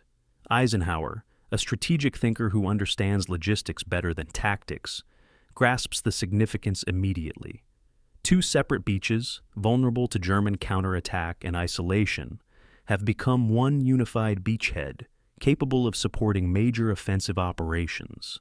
Yet the supplies flowing through Utah Beach, previously limited by the narrow corridor to isolated forces, can now distribute across the entire American sector. This logistical integration matters more than any single tactical victory. Wars are won by logistics, not battles. The geographic consequence of Carentan's capture extends beyond simple linkage. The town sits at a transportation hub where multiple roads converge, connecting coastal areas with interior Normandy. Control of Carentan allows American forces to move laterally along the coast, shift forces between sectors, and distribute supplies efficiently. Prior to Carentan's capture, American forces at Utah Beach could advance only north toward Cherbourg or inland towards St. Lo, options that German defenders could predict and counter. After Carentan's capture, American options multiply. Forces can move east toward Omaha Beach, south towards St. Lo, west toward the Atlantic coast, or continue north toward Cherbourg. This flexibility paralyzes German defensive planning. Defending against one option leaves other axes vulnerable. German commanders, lacking reserves to defend all approaches, must guess American intentions. They guess wrong. German 7th Army headquarters, unaware of how completely American forces have consolidated, issues an assessment report to OKW, German High Command, on June 14th that reveals catastrophic intelligence failure. The report describes American situation in Carentan as desperate, predicts American forces will need at least 10 days to organize effective offensive operations, and recommends concentrating German forces against isolated American paratroopers. Every assessment is backwards. American forces are not desperate but confident. They do not need 10 days to organize but are already conducting offensive reconnaissance. They are not isolated but linked with massive logistical support from 2 beaches. German intelligence, hampered by Allied air superiority that prevents reconnaissance and French resistance networks that disrupt communications, is operating blind. When German units finally encounter American forces prepared for major offensive operations, the shock disrupts German defensive plans completely. The supply mathematics tell the strategic story more clearly than tactical accounts. Prior to Carentan's capture, Utah Beach processed approximately 2,000 tons of supplies daily through limited beach exits into a narrow corridor of secured territory. Post-capture, with direct routes to interior Normandy open, supply throughput increases to 6,000 tons daily, with 90% efficiency, meaning supplies reach forward units with minimal wastage or delay. This threefold increase in logistics capacity enables American First Army to transition from survival to expansion. Divisions that were fighting to hold Beachhead now begin planning breakout operations. Artillery ammunition, previously rationed carefully, becomes available in quantities that allow sustained bombardment. Fuel arrives in volumes that support armored operations. The logistical transformation happens rapidly. Within 72 hours of Carentan's capture, American forces shift from defensive crisis to offensive possibility. June 20th, 6 days after Carentan's consolidation, American First Army begins organized offensive operations to isolate the Carentan Peninsula and capture Cherbourg, the major port city that will provide long-term logistics support for the Normandy campaign. This offensive, impossible without Carentan's linkage, exemplifies how tactical victories enable strategic options. American forces advance west from Carentan toward the Atlantic coast, severing German forces in northern Carentan from reinforcement or withdrawal. German forces, caught between American advances from south and amphibious threats from north, face encirclement. Some units surrender, others retreat in disorder. Within 1 week, American forces cover terrain that German planners predicted would require 3 weeks to contest. The speed of American success surprises everyone, including American commanders. June 26th, Cherbourg falls to American assault. The port city, heavily defended and considered critical to German strategy, surrenders after fierce but brief resistance. Cherbourg's capture provides American forces with port facilities capable of handling the enormous logistics requirements of continental warfare. Supplies can now be shipped directly from England to Normandy ports rather than being ferried across beaches. The fall of Cherbourg marks the end of the Normandy invasion's logistical crisis. American forces now have secure supply lines, adequate port capacity, and freedom of maneuver that German forces cannot counter. None of this happens without Carentan. The small Norman town, briefly fought over, enables the entire campaign's success through its geographic position and transportation links. German operational assessments, written after the war by surviving commanders, reflect bitter recognition of Carentan's importance.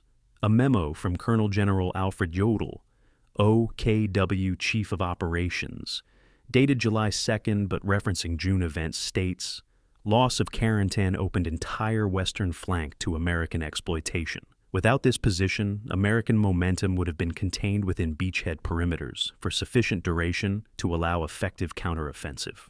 That the failure to hold or retake Carentan represents the moment when strategic initiative passed permanently to the Allies. Jodl's assessment, written with hindsight, accurately identifies Carentan as a hinge point where German defensive strategy collapsed from viable to impossible. The strategic importance of Carentan becomes clear only in retrospect. During the battle, soldiers fight for immediate objectives: capture a town, hold a position, defeat an attack. They cannot see how their tactical actions create strategic consequences. Only later, when historians analyze the campaign with complete information, does Carentan's role emerge clearly. The town itself has no intrinsic value. It is not particularly defensible, nor does it offer unique resources. Its importance is purely positional. It connects places that matter strategically. This is often how geography determines warfare. Key terrain is not always obvious. Sometimes the most important ground is the road between two cities rather than the cities themselves. Alternative scenario analysis, conducted by military historians decades after the war, suggests that delay in capturing Carentan would have complicated but not prevented eventual American success. If American forces had taken Carentan on June 12th instead of June 8th, a 4-day delay, the American breakout from Normandy would have been delayed approximately 7 days. Cherbourg would have fallen in early July rather than late June. German forces would have had additional time to organize defensive lines. But the ultimate outcome would have remained unchanged because German forces lacked the logistical capacity and reinforcement capabilities to sustain prolonged defense regardless of timing. Carentan mattered tactically and operationally. Strategically, its importance derived from acceleration rather than enablement. It made things happen faster, not different. The human cost of Carentan's strategic value is rarely calculated in strategic assessments. 1,247 American casualties, 890 German casualties, 147 civilian deaths. These numbers represent the price paid for linking beaches 4 days earlier than might otherwise have occurred. Was the acceleration worth that cost? Military historians avoid this question because it requires moral judgments that exceed historical analysis. Generals make calculations trading lives for time. Soldiers pay the price. Civilians suffer collaterally. History records outcomes and leaves ethical evaluation to philosophers. Carentan was strategically important. Carentan cost lives. Both statements are true. The relationship between them remains contested. June 6th, 10 a.m. Madame Marie Leclerc, the schoolteacher we met in Chapter 1, shelters in her cellar with 12 neighbors as American bombers strike Carentan. The target is the railroad yard and German supply depot on the town's eastern edge. The bombers, B-26 Marauders flying at medium altitude, release their payload with reasonable accuracy. Most bombs hit the intended target. But bombs are imprecise weapons. One stick of 4 bombs drifts 300 meters east due to wind shear, all impacting the residential quarter where Madame Leclerc taught school before the war. The explosions are enormous, incomprehensible. Buildings collapse in clouds of dust and smoke. When the noise stops, Madame Leclerc and her neighbors emerge from the cellar to find their neighborhood transformed into rubble. 23 people died in that raid, confirmed later by town registry, mostly elderly residents who could not reach shelter in time.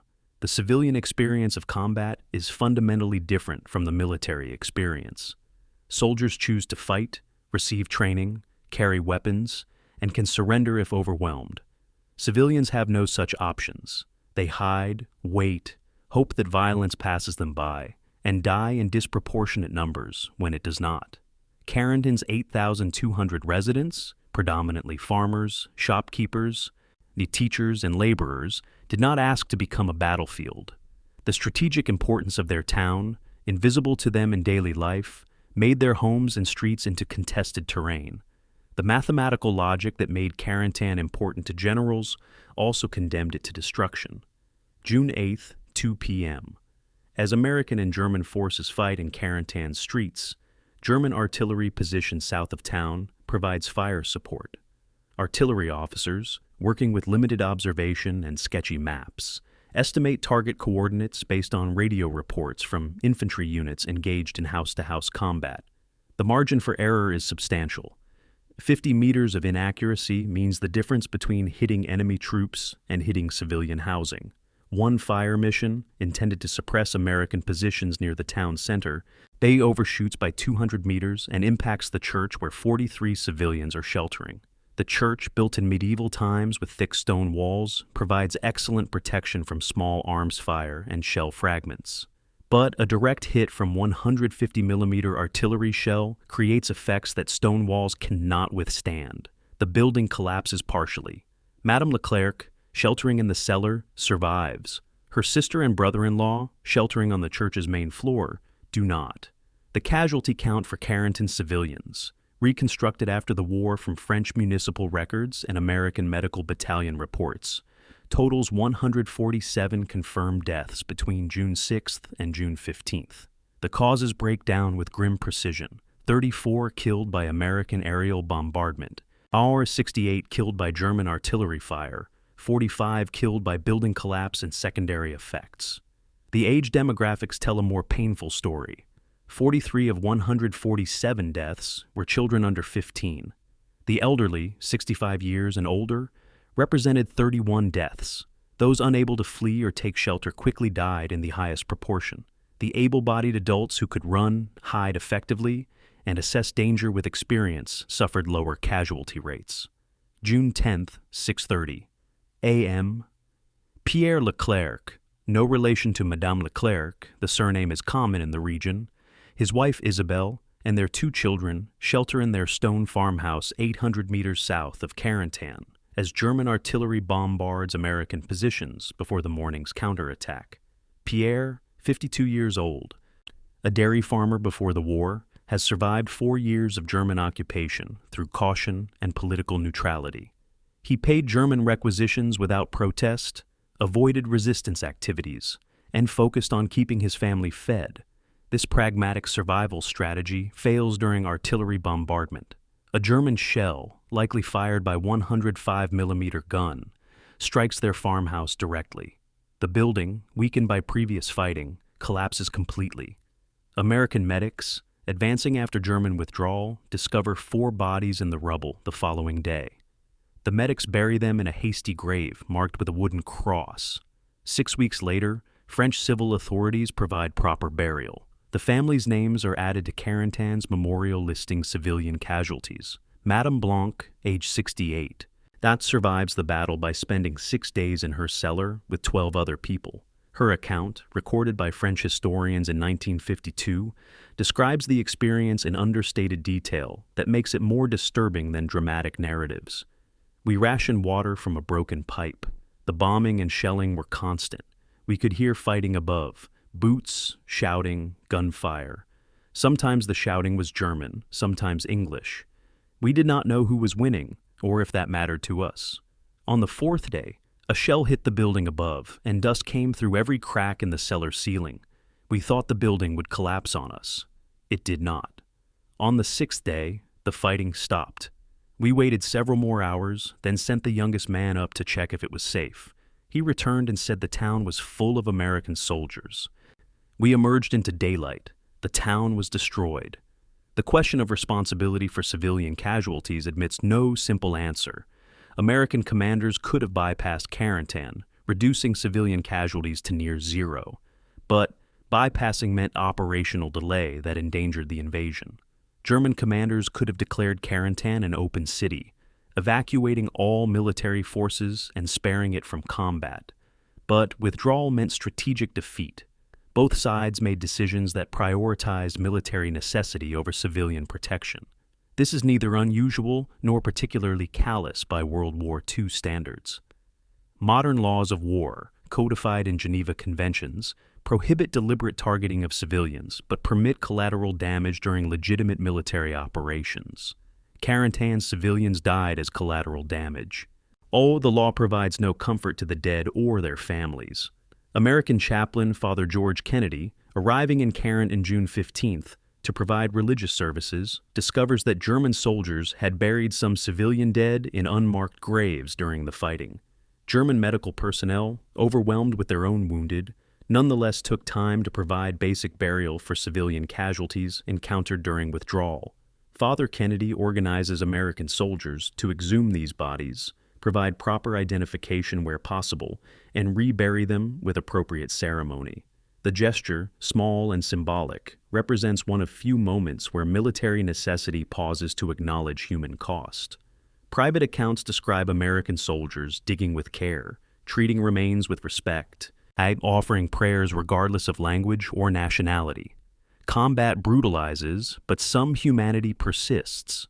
The psychological impact on surviving civilians extends beyond physical damage. Post-war studies of Carentan residents reveal elevated rates of what would later be termed post-traumatic stress disorder, nightmares, hypervigilance, anxiety disorders triggered by loud noises. Children who survived the battle display particular vulnerability to these symptoms. Michel Blanc, age 8 during the battle, describes in a 1985 interview how artillery sounds remain terrifying decades later. "I am 64 years old. When I hear thunder, I still feel that instant of panic, the sound of shells. It fades quickly. I remind myself the war is over. But that first instant never changes. The wounds of war are not only physical. Miss Carentan's civilian casualties represent a footnote in most military histories of Normandy. They appear as statistics if mentioned at all. The strategic importance of linking the beaches, the tactical brilliance of American commanders, the courage of paratroopers, these dominate historical narratives. The 147 civilians who died receive occasional acknowledgement but rarely detailed examination. This reflects an unfortunate truth about how societies remember war. Military sacrifice is honored, civilian suffering is forgotten. Soldiers chose their risk. Civilians had risk imposed upon them. Yet, commemoration favors those who fought over those who simply happened to live in strategically important places. The disparity is unjust but persistent across cultures and centuries. June 6th, 10:30 a.m., yet American artillery batteries, freshly landed at Utah Beach, begin establishing firing positions 2 kilometers inland. The guns are M3 105mm howitzers, workhorse weapons of American field artillery, capable of firing an 11-kilogram high-explosive shell to ranges exceeding 11 kilometers. Each battery has 6 guns. 2 batteries deploy initially, 12 guns total, representing significant firepower for supporting scattered paratrooper units. Within 3 hours, these guns fire their first missions. Fire support for American forces engaging German positions near Sainte-Mère-Église. The shells arch through Norman sky, covering 8 kilometers in seconds, detonating with precision remarkable for indirect fire. German forces, accustomed to artillery duels, where both sides fire limited ammunition slowly. All are unprepared for the volume and accuracy of American fire. This is American artillery doctrine in practice. Fires requested by forward observers are delivered within minutes, adjusted based on observation, sustained until targets are suppressed or destroyed. The technical specifications of American versus German artillery reveal industrial philosophy more than engineering superiority. The American M3 105mm howitzer and German LEF H1810 centimeter howitzer have similar capabilities, comparable range, rate of fire, accuracy. Individual German guns are arguably better engineered, more mechanically refined, easier to maintain. But American artillery dominates through systematic integration. Forward observers train extensively with artillery units, learning to call fire missions efficiently, and radio communications link observers to fire direction centers that calculate firing solutions within minutes. Ammunition supply is organized to deliver 1,200 rounds per day per battery, far exceeding any German equivalent. The American system treats artillery as an integrated fire support network. Germans treat artillery as individual batteries coordinated loosely through higher headquarters. June 8th, 8 a.m. During the final assault on Carentan, American artillery provides a demonstration of integrated fire support that becomes textbook material for future training. Forward observers, advancing with infantry units, identify German defensive positions and radio coordinates to fire direction centers. Within 3 minutes, 18 howitzers fire smoke rounds to obscure German observation. 2 minutes later, and high explosive rounds impact defensive positions, suppressing return fire. 3 minutes after that, infantry assault begins under cover of continued artillery fire. The entire sequence, from identification to assault, takes 8 minutes. German doctrine in similar circumstances requires 15 to 30 minutes for comparable coordination. The difference is not courage or skill, but systematic process that Americans have refined through training and resource availability. The ammunition logistics supporting American artillery operations defy German comprehension. American supply trains deliver approximately 1,200 rounds per battery per day during active operations. With 9 batteries supporting the Carentan sector by June 8th, daily ammunition availability reaches 10,800 rounds. The actual expenditure, June 6th through 14th, totals 5,400 rounds, 50% of available supply. This means American artillery operates with comfortable margins, never forced to ration ammunition, able to respond to every request without worrying about scarcity. German artillery in the same sector, by contrast, fires approximately 920 rounds total over the same period from 18 guns. Per gun expenditure, American batteries fire approximately 67 rounds per gun. German batteries fire approximately 51 rounds per gun. The difference seems modest until you consider psychological impact. American gunners fire when requested. German gunners must prioritize which targets merit precious ammunition. The observation advantage Americans enjoy amplifies their artillery effectiveness. And American paratroopers, scattered across Norman countryside, provide dozens of forward observation posts. When German forces move, someone sees them and reports. Radio networks, despite waterlogged equipment and communication challenges, function well enough to get targeting information to fire direction centers. Germans lack equivalent observation networks. Their forces are concentrated rather than dispersed, limiting observation posts. Allied air superiority prevents German aerial reconnaissance. French resistance networks provide constant intelligence to Americans while denying information to Germans. The result? Americans know where Germans are, Germans guess where Americans are. Artillery effectiveness depends critically on targeting accuracy, which depends on observation. Like American observation superiority creates artillery superiority even when individual German guns match American performance. June 10, 7:45 a.m. German panzer counterattack begins with artillery preparation intended to suppress American defensive positions. German artillery fires for 20 minutes, expending 400 rounds, a substantial effort by German standards, representing nearly half their available ammunition for the day. The bombardment causes disruption and casualties, but does not suppress American defensive positions sufficiently to enable unopposed armor advance. Then, American counter-battery fire begins. American artillery observers, trained to locate enemy guns by sound and flash, triangulate German artillery positions and radio coordinates. American guns respond with 800 rounds in 30 minutes, double the German volume in faster sequence. 3 German guns are destroyed, 4 damaged, the remainder forced to displace to alternate positions. The artillery duel demonstrates mathematical reality. When one side can fire twice the volume, at twice the speed with better targeting information, the other side cannot sustain counter-battery operations. The mortar situation parallels artillery at squad and platoon level. American paratroopers carry 60mm mortars, light, portable indirect fire weapons effective at ranges up to 1,800 meters. Despite losses during the drop, American forces in Carentan sector have approximately 40 operational mortars by June 8th. These weapons provide immediate fire support that does not require calling artillery. Squad leaders can request mortar fire and receive response within minutes. German equivalent, 50mm mortars, are equally effective individually, but scarcer. German forces in Carentan sector have approximately 12 operational mortars. This 3-to-1 American numerical advantage means American infantry has responsive fire support in situations where German infantry must rely on direct fire weapons only. In urban combat particularly, where indirect fire can reach targets that rifles cannot, mortar availability becomes critical advantage. The limitations of American firepower superiority appear in close combat. American artillery cannot fire close to friendly forces without risk of fratricide. Minimum safe distance is 300 meters for 105 mm high explosive.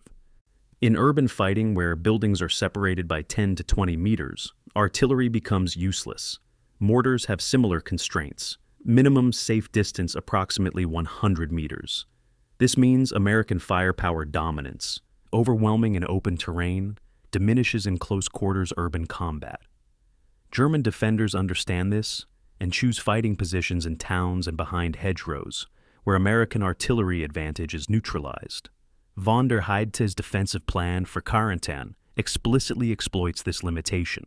His forces withdraw into the town center, where American artillery cannot reach them without destroying the entire town. The anti-tank situation reveals technological parity, undermined by tactical doctrine. American bazookas and German Panzerfaust rockets have comparable effectiveness against armor at close range. White American 57mm anti-tank guns and German 50mm anti-tank guns perform similarly.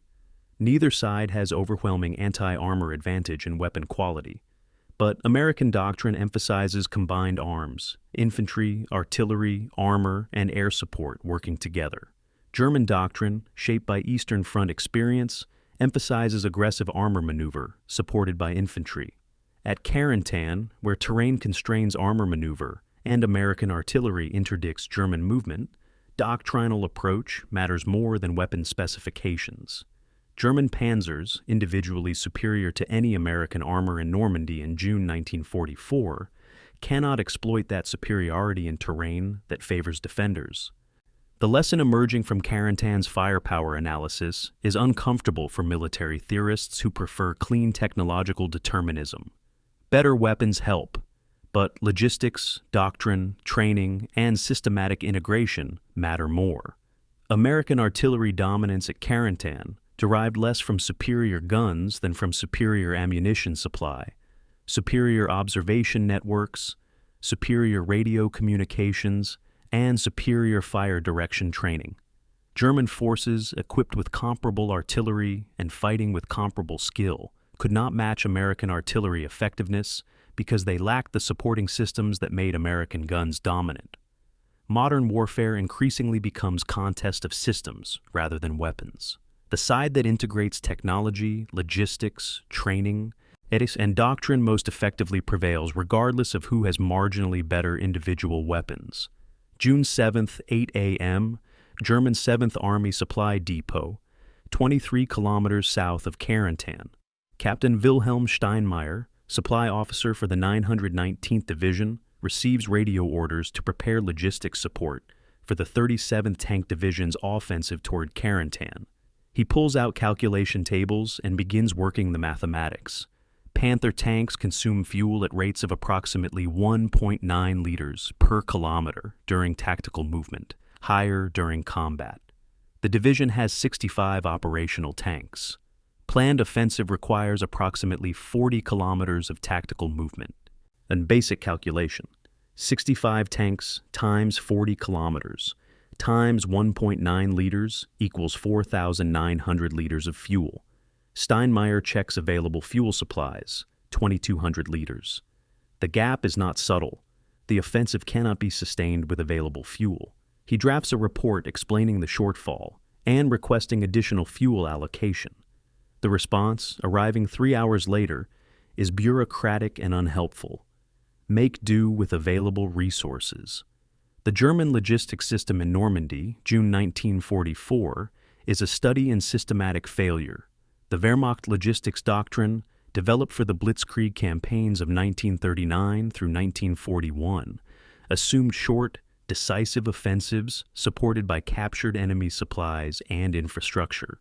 This worked in Poland, France, and initially in the Soviet Union. It fails completely in defensive operations where captured supplies do not materialize, and infrastructure is under constant Allied air attack. German supply lines in Normandy stretch from depots in central France, moving by rail to forward distribution points, then by truck or horse-drawn wagon to frontline units.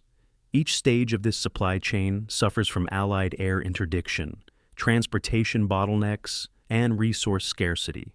Supplies that should take 12 hours to move from depot to frontline instead take 48 to 72 hours, if they arrive at all. The transportation comparison is stark. American supply trucks, 2.5-ton capacity vehicles colloquially called deuce and a half, can carry 1,200 kilograms of supplies at average speeds of 60 kilometers per hour. American forces have access to approximately 500 such trucks, supporting the Normandy sector.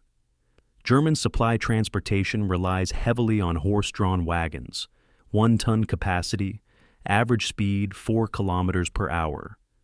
German forces in Normandy have approximately 120 such wagons, plus limited numbers of trucks reserved for critical supplies. The mathematical reality? American forces can move supplies 15 times faster, with 4 times the capacity using 4 times as many vehicles. This is not marginal advantage. This is overwhelming logistical superiority that makes sustained German operations impossible. June 8, 2 p.m. Das Reich Division, Panzer Company Commander, Hauptmann Franz Richter, receives his fuel allocation for the next day's counterattack on Carentan, 2,200 liters for 65 tanks. The allocation provides sufficient fuel for approximately 30 kilometers of movement per tank, enough to reach Carentan, engage in limited combat, and return to starting positions if the attack fails quickly. It is not enough for sustained offensive operations. Richter calculates that his tanks will have approximately 40% fuel remaining after reaching Carentan. If the battle becomes protracted, if maneuver is required, if withdrawal must be conducted under fire, fuel exhaustion becomes likely. He briefs his tank commanders honestly. "We have fuel for one good attack. Make it count." That's because we will not have opportunity for second attempt. The fuel crisis facing German armored forces in Normandy has strategic origins. Germany's synthetic fuel production, critical to military operations since the nation lacks natural petroleum resources, is under sustained Allied bombing campaign. Fuel allocation to all German forces is declining throughout 1944. The Normandy campaign, designated as defensive priority, receives fuel allocations higher than other sectors, but still insufficient for sustained operations. Additionally, Allied air superiority makes fuel transport dangerous. German fuel convoys move at night, using secondary roads, avoiding concentrations that might attract air attack. This caution reduces losses, but also reduces delivery speed. Fuel that should arrive in 2 days takes 4 or 5. Thus, combat units operate continuously at fuel margins that leave no reserve for unexpected contingencies. June 10, 4:30 a.m. German Panzer counterattack begins with 6 tanks instead of planned 12 because 6 tanks lack sufficient fuel to participate. The reduced attack strength, caused entirely by logistics failure, contributes directly to tactical failure. American defenders, prepared to face 12 tanks, instead face 6, and adjust their anti-tank responses accordingly. The German attack fails. Historians later analyzing the battle note that fuel shortage reduced German combat power by 50% before the battle even began. This is logistics determining tactics. Unglamorous, undramatic, but absolutely decisive. The ammunition situation parallels fuel scarcity.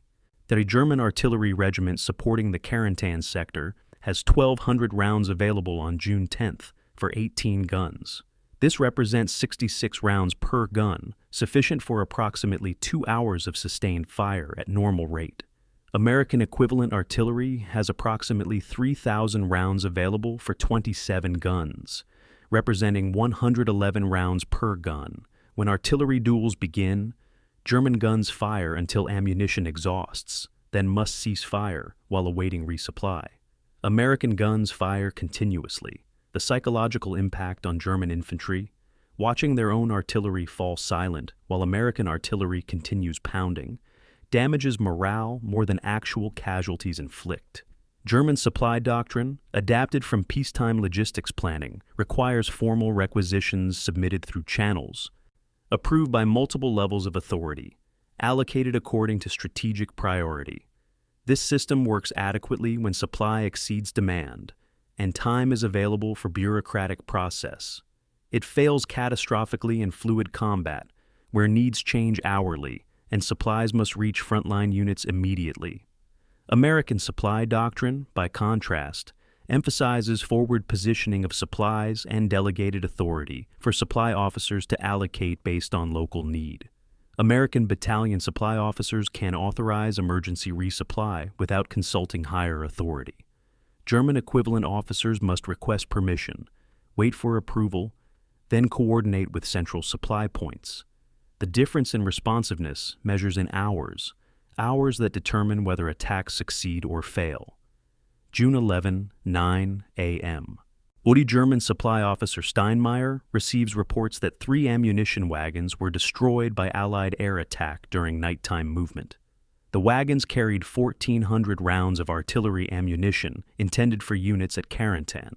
This loss represents more than 1 full day of artillery fire support. Steinmeier drafts request for replacement ammunition, knowing the request will take 24 hours minimum to process and another 48 hours for delivery. The ammunition lost today will not be replaced until June 15th. By then, the battle will be over. This is how logistics failures compound. Each loss creates gaps that subsequent losses widen until operational capability disappears. The horse-drawn wagon transportation system, remnant of 19th century logistics, proves particularly vulnerable to modern warfare conditions. Horses require food, water, and rest. They move at walking speed. They panic under artillery fire. They cannot operate during daylight when Allied aircraft patrol constantly. German supply wagons therefore operate only at night, covering perhaps 12 to 16 kilometers per night. A supply run from depot to front line that takes American trucks 3 hours takes German wagons 3 days. The delay is not merely inconvenient, it is operationally fatal. Battles in 1944 move at mechanized speeds. Logistics based on horse transport cannot support mechanized warfare. German commanders recognize the logistics crisis, but cannot solve it. General von Koltitz, commanding 84th Corps, writes in his June 12th situation report, "Units are fighting with determination and skill, but they cannot fight without ammunition, fuel, and supplies. Current logistics capacity is 1/4 of operational requirement.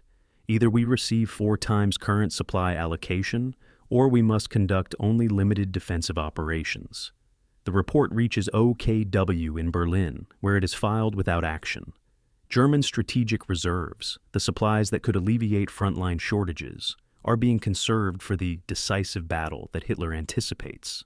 That decisive battle will never come, because logistics prevents German forces from achieving local superiority anywhere. The supplies sit in depots while soldiers at the front ration ammunition and fuel. This is institutional failure at strategic level. Resources exist, but cannot be allocated effectively when and where needed. June 7th, 10 a.m., British Signals Intelligence Facility, Bletchley Park, England. Cryptanalysts working on German military communications intercept and decrypt a message from German 7th Army headquarters to the 37th Tank Division. The message, encoded using Enigma cipher, details orders for tank units to redeploy toward Carentan sector in preparation for counteroffensive operations. The decryption is complete by 10:45 a.m. By 11:30 a.m., a summary labeled Ultra, the codename for intelligence derived from German cipher traffic, reaches American 1st Army Intelligence Section. By 1 p.m., American commanders in Normandy know that German armor is moving toward Carentan. German division commanders will not receive confirmation of their own orders until evening due to communication delays. Americans learn German plans before some German units do.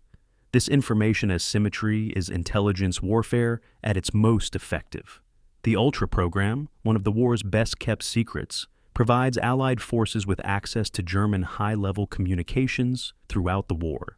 German commanders, confident in Enigma's security, transmit operational orders via radio, encrypted with machines they believe unbreakable. British codebreakers at Bletchley Park, aided by Polish and French intelligence who provided early breaks into the system, read these communications systematically. The intelligence reaches Allied commanders with remarkable speed, typically 2 to 4 hours from German transmission to Allied reception. This latency is acceptable for operational-level intelligence. American commanders cannot respond to every German order immediately, but they can anticipate German movements and prepare responses before Germans execute their plans. The advantage is enormous. June 9, 4 p.m. American artillery observer, positioned 800 meters from German assembly areas south of Carentan, watches through binoculars as German tanks and infantry consolidate for the next morning's attack. He radios coordinates to Fire Direction Center. Enemy armor concentration, 12 vehicles, infantry approximately company strength, coordinates. The Fire Direction Center calculates firing solution, distributes orders to multiple gun batteries, and fires within 6 minutes. Its high-explosive shells begin impacting German positions before Germans realize they have been observed. This is tactical communications efficiency, observation to fire in under 10 minutes. German equivalent process requires radio transmission from observer to battalion headquarters, relay to artillery command, calculation of fire mission, transmission to gun batteries, then fire. Average time, 25 to 35 minutes. The difference allows American forces to engage targets before they disperse. American radio equipment, standardized across units, provides interoperability that German systems lack. The CR-300 radio, carried by American infantry squads, operates on frequency range compatible with battalion and regimental radios. This means squad leaders can communicate directly with higher headquarters if necessary, bypassing intermediate levels. German radio systems use different frequencies at different command levels, requiring relay through communication stations. The American approach creates redundancy. If one communication link fails, alternate paths exist. German approach creates single points of failure. If battalion radio station is destroyed, companies lose contact with regiment. In fluid combat where units are scattered and communication facilities are vulnerable, redundancy matters. The American communication doctrine emphasizes aggressive use of radio despite security concerns. American commanders accept that Germans may intercept their radio traffic, but they value speed of communication over security. Important orders are encoded using simple substitution systems that provide minimal security but allow rapid transmission and reception. Trivial information is transmitted in clear language. Germans, by contrast, prioritize security over speed. Nearly all German military communications are encoded, requiring encryption and decryption time that slows communication. For tactical communications where speed matters more than perfect security, American approach proves superior. June 10, 6 a.m. German battalion commander, preparing for morning counterattack, attempts to coordinate with adjacent unit regarding attack timing. His radio has malfunctioned, possibly water damage, possibly mechanical failure, unclear. He sends runner with message. Runner must travel 3 kilometers cross-country, avoiding American patrols. Runner reaches destination 45 minutes later. Response returns via same runner, arriving 90 minutes after initial message. The attack coordination that should take 10 minutes via radio requires 2 hours via messenger. By the time coordination is complete, the planned attack time has passed and American forces have shifted positions. This scenario repeats throughout the campaign. German communication failures, creating coordination problems that tactical skill cannot overcome. Allied air superiority compounds German communication challenges. German radio transmissions, detectable by Allied monitoring stations, provide targeting information for airstrikes. German headquarters that transmit too frequently become targets for fighter-bomber attacks. This forces German units to limit radio usage, creating dilemma: communicate frequently and risk air attack, or maintain radio silence and lose coordination capability. Americans face no such dilemma. Allied air superiority is so complete that German air attacks on American radio stations are essentially non-existent. American radio nets operate continuously without fear of air interdiction. June 11:11 a.m. German regimental commander realizes his radio communications are severely compromised. American artillery responses to German movements are too precise, too rapid. Americans appear to know German positions and intentions before attacks begin. The commander orders radio silence, switching to messenger-based communications. This decision improves operational security, but destroys operational tempo. Orders that previously reached subordinate units in minutes now take hours. Coordination between units becomes nearly impossible. German forces effectively blind themselves to prevent Americans from seeing them. This is losing proposition, security purchased at cost of effectiveness. Americans, with secure communications and intelligence superiority, need not make such trade-offs. The telephone landline networks provide American forces with additional communication redundancy unavailable to Germans.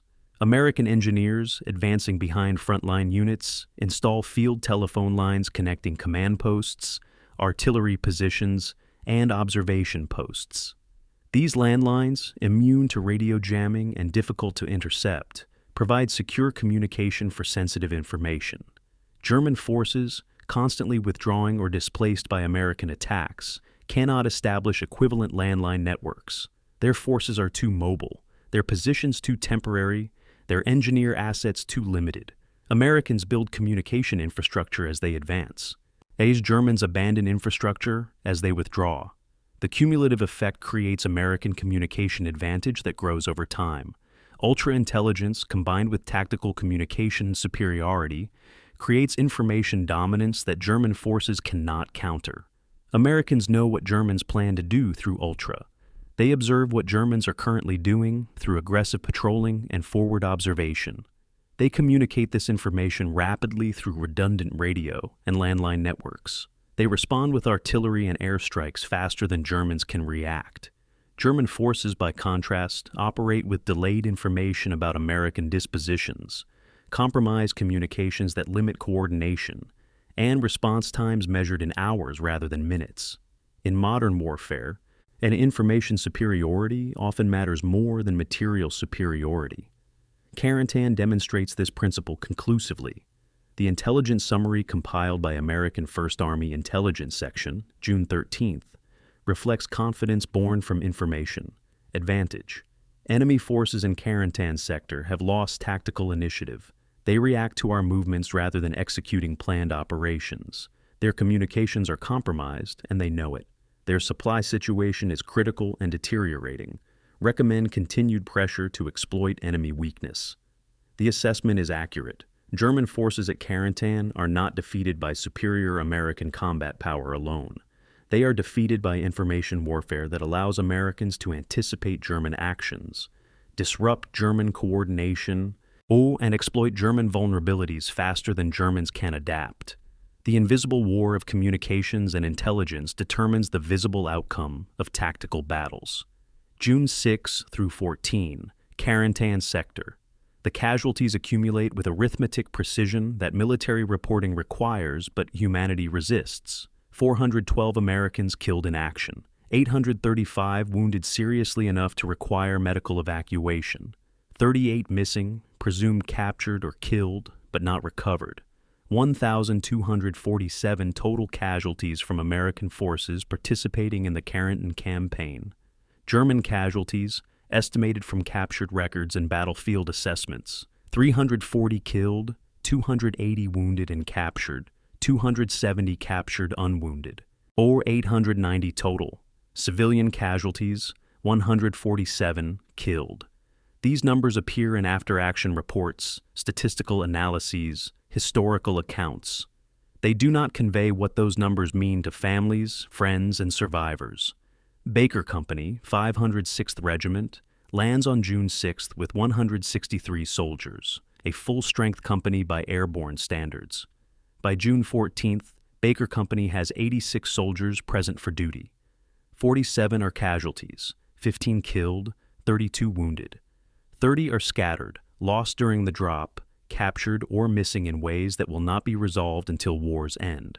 The company continues functioning with 53% of its original strength. Standard military doctrine considers a unit combat ineffective when casualties reach 30%. Baker Company is fighting at 47% casualties and still executing missions.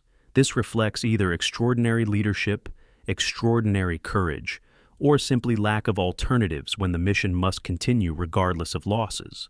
Private John Halstead, Easy Company, writes to his mother on June 20th, "We're holding a town nobody ever heard of. Lost Tommy Brennan on the 8th. He was standing next to me when a shell hit. Bobby Morrison drowned in the drop. You remember Bobby from basic training photos. Carl Hughes got hit by machine gun fire June 10th. 3 others whose names I don't want to write because it makes it more real.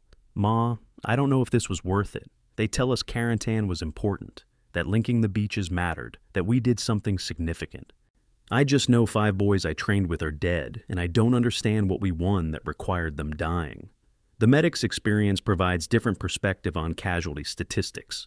Sergeant Thomas Walsh, Battalion Medical Section, spends 9 days treating wounded soldiers in aid station established in a commandeered farmhouse. He describes the experience in letter written July 1st. "We treated 237 casualties through our aid station. Most were wounded by shell fragments, artillery, mortars, grenades, some gunshot wounds, a few from accidents, paratroopers landing badly, soldiers hit by friendly fire and confusion. The wounds themselves are bad enough. Worse is watching boys realize they are dying. They ask for mothers, wives, girlfriends. They apologize for getting hit, as if being wounded is their fault. The ones who survive have look in their eyes that wasn't there before. Something breaks inside people when they get hurt badly enough. Even after the body heals, that broken thing remains." June 10, German Medical Station, south of Carentan. Oberleutnant Friedrich Rausch, tank commander wounded during morning counterattack, receives treatment from American medics after his capture. He describes the experience years later in interview with German television. "I expected, frankly, to be shot. We had heard stories about American treatment of prisoners. Instead, medic examined my wounds professionally, administered morphine for pain, bandaged my burns. He offered me cigarette and said, 'War is hell, isn't it?' in broken German. I nodded. He said, 'You'll be okay. We'll get you to hospital.' The professionalism struck me. Yet these were enemies who had every reason to hate us. Yet they treated me as human being deserving medical care. I survived the war because an American medic did his job." Robert Cole, writing in his personal journal June 12th, reveals the psychological burden of command that official reports never capture. "Cannot sleep. Thoughts cycle through decisions made during the past week. Should I have waited for more forces before attacking Culeville? Could different approach have saved the 8 men we lost taking the Causeway? Did we need to assault Carentan on June 8th, or could delay have achieved same result with fewer casualties? There are no good answers. I made decisions with information available at the time. Some men are dead because of those decisions. Whether the decisions were correct, I will spend rest of my life wondering. This is cost of command, not just responsibility for outcomes, but permanent uncertainty about whether different choices might have achieved same outcomes with less blood. The psychiatric casualties, unreported in official statistics, represent hidden cost of combat. American military in 1944 does not recognize post-traumatic stress disorder as legitimate medical condition. Soldiers who break psychologically are described as having combat fatigue or battle exhaustion and are treated with rest, sedation, and return to duty when symptoms subside. Private Daniel Marcus, Easy Company, experiences complete psychological breakdown on June 11th after watching his squad leader killed by artillery. Marcus begins screaming uncontrollably, cannot be calmed. Aid requires physical restraint to prevent him from running toward German lines. Medical officer diagnoses combat fatigue, administers sedatives, evacuates Marcus to rear area. Marcus will never return to combat duty. Official records list him as medical casualty without specifying the nature of his condition. Psychiatric casualties like Marcus are not counted in killed or wounded statistics. rendering them invisible in historical accounting of the battle's human cost. June 28, Awards Ceremony. Robert Cole receives the Distinguished Service Cross, America's second highest combat decoration, for his actions June 6 through 8. The citation describes his leadership as extraordinary heroism under fire and credits him with decisive contribution to mission success. Cole accepts the medal, salutes the general, returns to his unit. And officers who know him notice he seems uncomfortable with recognition. Private Flanagan writes in his diary, "Colonel Cole got the DSC today. He looked like he wanted to be anywhere else. After ceremony, he went immediately to visit wounded men in hospital. Spent 3 hours there, talking with every soldier who could talk. That's the kind of officer he is. Cares more about his men than about medals." August 16th, near Foy, France. Lieutenant Colonel Robert Cole is killed in action during operations in northern France. Circumstances are disputed. Some accounts say he was struck by German sniper while leading assault. Others suggest he exposed himself recklessly to enemy fire. Officers who served with him describe his behavior after Carentan as changed, more aggressive, less cautious, almost seeking death. One officer states, "Cole never recovered from Carentan emotionally. He blamed himself for every casualty, carried guilt that wasn't rational, but felt real to him. He fought like man who thought death was what he deserved." Cole is awarded Medal of Honor posthumously for his actions leading assault that resulted in his death. His widow receives the medal at ceremony in Washington. She will tell interviewers decades later that she believes the war killed her husband, not when the bullet struck him in August, but during those days in Carentan, when he made decisions that saved some men by sacrificing others. The unanswered question, was Carentan worth the cost, admits no objective answer. Military historians analyze casualty rates against mission importance and conclude the exchange was favorable, and 1,247 American casualties achieved objective that enabled strategic success. German casualties exceeded American casualties proportionally to forces engaged. Civilian casualties, while tragic, were lower than similar urban combat operations. By cold military logic, Carentan was successful operation achieving objectives at acceptable cost. But this analysis fails to account for Private Halstead's grief, for Sergeant Walsh's trauma watching boys die, for Cole's psychological burden, for families who received telegrams beginning, "We regret to inform you." The human cost of warfare cannot be calculated in spreadsheets or justified through strategic analysis. It simply is permanent debt paid by individuals and families for objectives that history judges important or unimportant decades later, when those who paid have long since passed. July 1944, Carentan. American Engineer Corps begins clearing rubble from streets, restoring water systems, repairing damage to the extent that tactical situation allows. The town, though still within artillery range of German positions, has transitioned from active battlefield to rear area logistics hub. Trucks move through streets carrying supplies forward. Wounded travel rearward toward evacuation hospitals. Military police direct traffic, enforce curfews, investigate reports of looting. Civilians emerging from cellars and temporary shelters begin confronting the physical reality of what their town has become. 156 buildings destroyed or damaged beyond repair. Water system functional but requiring boiling for safety. Electrical grid destroyed, all awaiting complete reconstruction. Food supplies dependent entirely on American military rations distributed through civil affairs officers. Carentan has survived, but barely resembles the community that existed 4 weeks earlier. August 1944. First significant group of civilian refugees returns to Carentan, approximately 800 residents who fled during the German occupation or were evacuated during combat. They returned to find homes destroyed, possessions looted or destroyed, businesses shuttered, infrastructure damaged. American military government, established under Colonel James Harker, provides temporary housing in requisitioned buildings, mostly German defensive positions converted to civilian use. The arrangement is cramped, uncomfortable, and deeply unsatisfying to residents who owned homes and farms before the war. But options are limited. Reconstruction will take years. Temporary housing becomes semi-permanent as practical reality overrides initial optimism about quick recovery.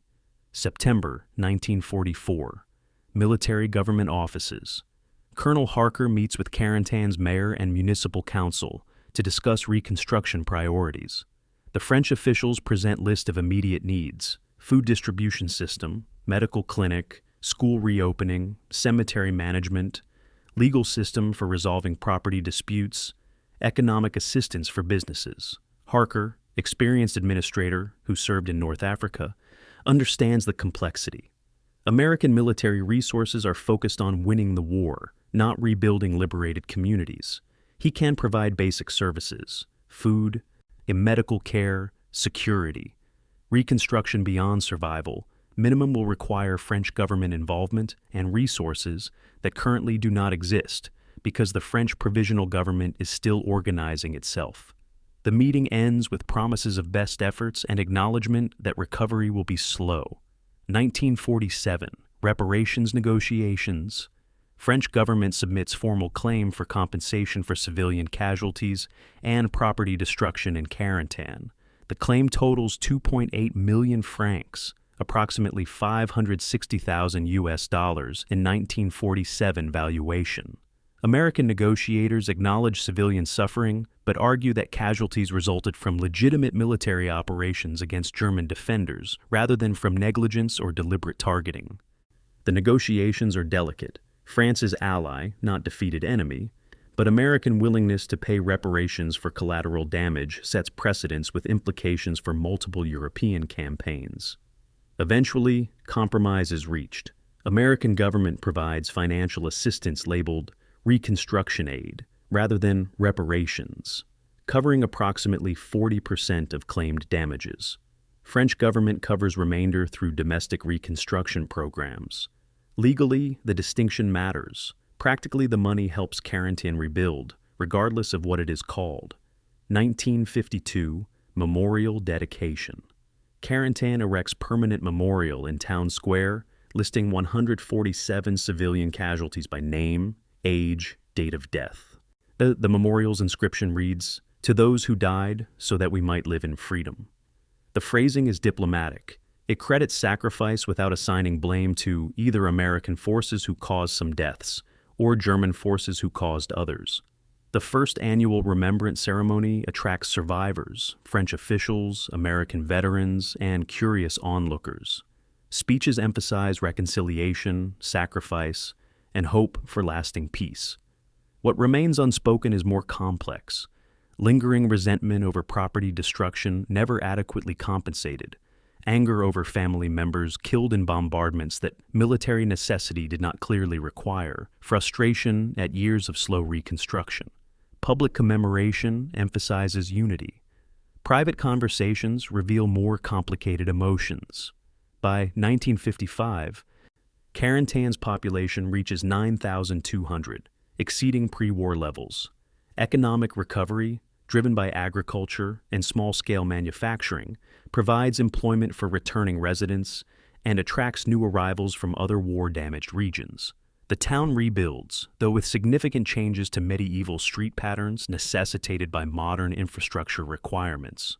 The church, damaged during fighting, is reconstructed in simplified style using original stone where possible and modern materials where necessary. The result is architecturally hybrid, part medieval, part mid-20th century utilitarian. This reflects broader pattern throughout reconstructed Europe: preservation where feasible, modernization where necessary, compromise between historical authenticity and practical function. American veterans begin returning to Normandy for pilgrimage visits starting in late 1940s. Some visit to see where they fought, others seek closure for traumatic experiences. A few attempt to locate French families who sheltered or aided them during combat. These visits create complex encounters. Americans who see Carentan as place of military triumph meet French civilians who experienced it as place of destruction and loss. Communication is difficult, not just linguistically, but emotionally. How does one explain that the town you fought desperately to capture represents home that someone else lost? Veteran Raymond Shaw, visiting Carentan 1953, writes in his travel journal, "Stood in town square where we established command post June 8th. Tried to feel pride in our accomplishment. Mostly felt sadness for the destruction we caused. Liberation is complicated when you meet people whose houses you destroyed while liberating them. The institutional memory of Carentan's battle develops differently in American and French contexts. American memory emphasizes heroic airborne assault, successful tactical operation, strategic importance of linking beaches.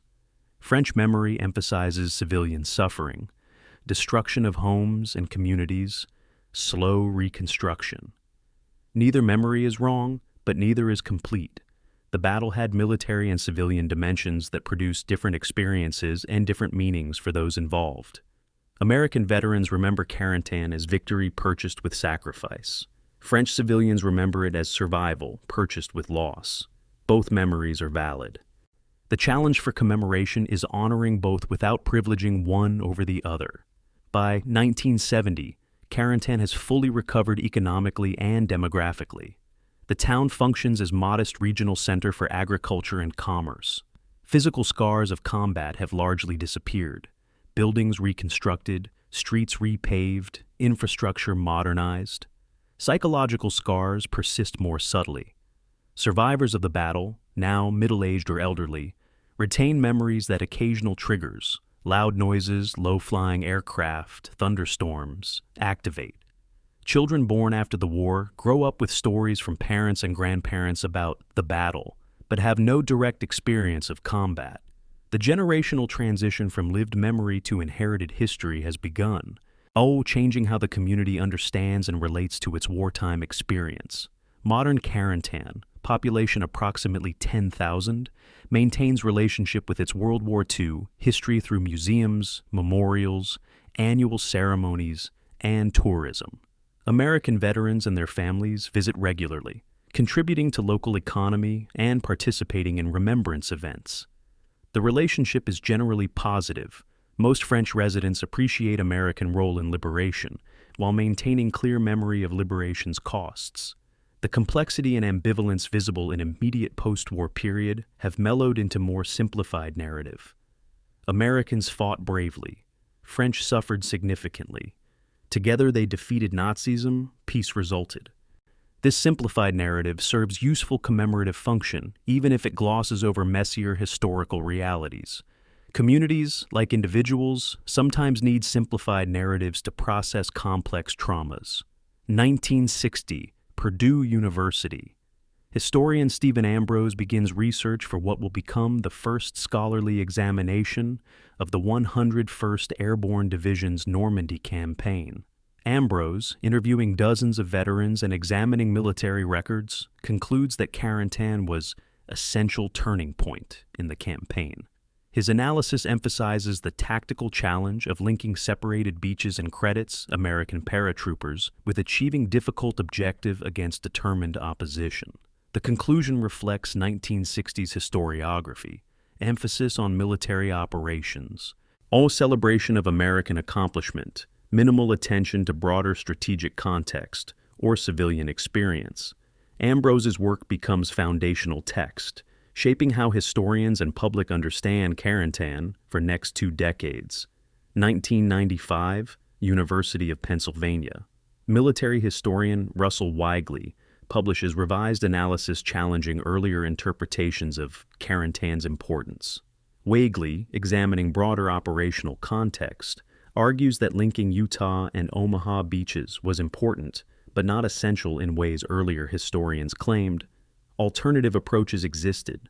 Forces could have advanced inland from each beach independently, meeting at interior points rather than coastal linkage. German inability to exploit the gap between beaches due to logistical constraints and Allied air superiority meant that even delayed linkage would not have produced strategic failure. Whaley's conclusion: Carentan was tactically significant, operationally important, but strategically less critical than conventional narrative suggests. This revisionist interpretation sparks scholarly debate about how to assess battles within larger campaigns. 2004, German Military Archives, Freiburg. Historian Klaus Müller discovers planning documents from German OKW, High Command, that reveal German strategy for Normandy defense. The documents show that German forces assigned to Carentan sector were designated as delaying force rather than permanent defense. OKW planning assumed American forces would eventually link their beaches. This German objective was to delay that linkage sufficiently to allow German reinforcements to establish defensive lines further inland. This discovery undermines earlier interpretations that portrayed German defense of Carentan as an attempt to permanently separate American forces.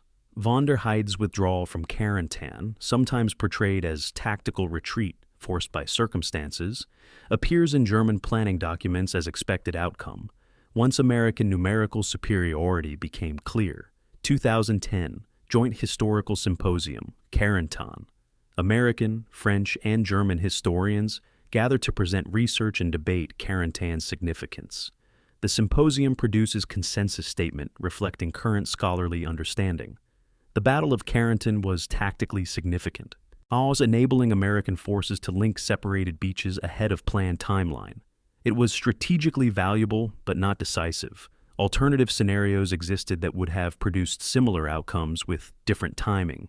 The battle's primary importance lies in demonstrating American airborne forces' capability to operate effectively despite initial chaos, and in revealing German logistical vulnerabilities that would plague their Normandy defense throughout the campaign. This carefully worded consensus acknowledges Carentan's importance while avoiding exaggerated claims about its decisiveness. The historiographic shift reflects changing methodology in military history. Earlier historians, working primarily from American sources, analyze battles from operational perspective. What happened, why it succeeded, what it accomplished. Modern historians, with access to German archives after 1990 reunification and emphasis on comparative analysis, assess battles within broader strategic context.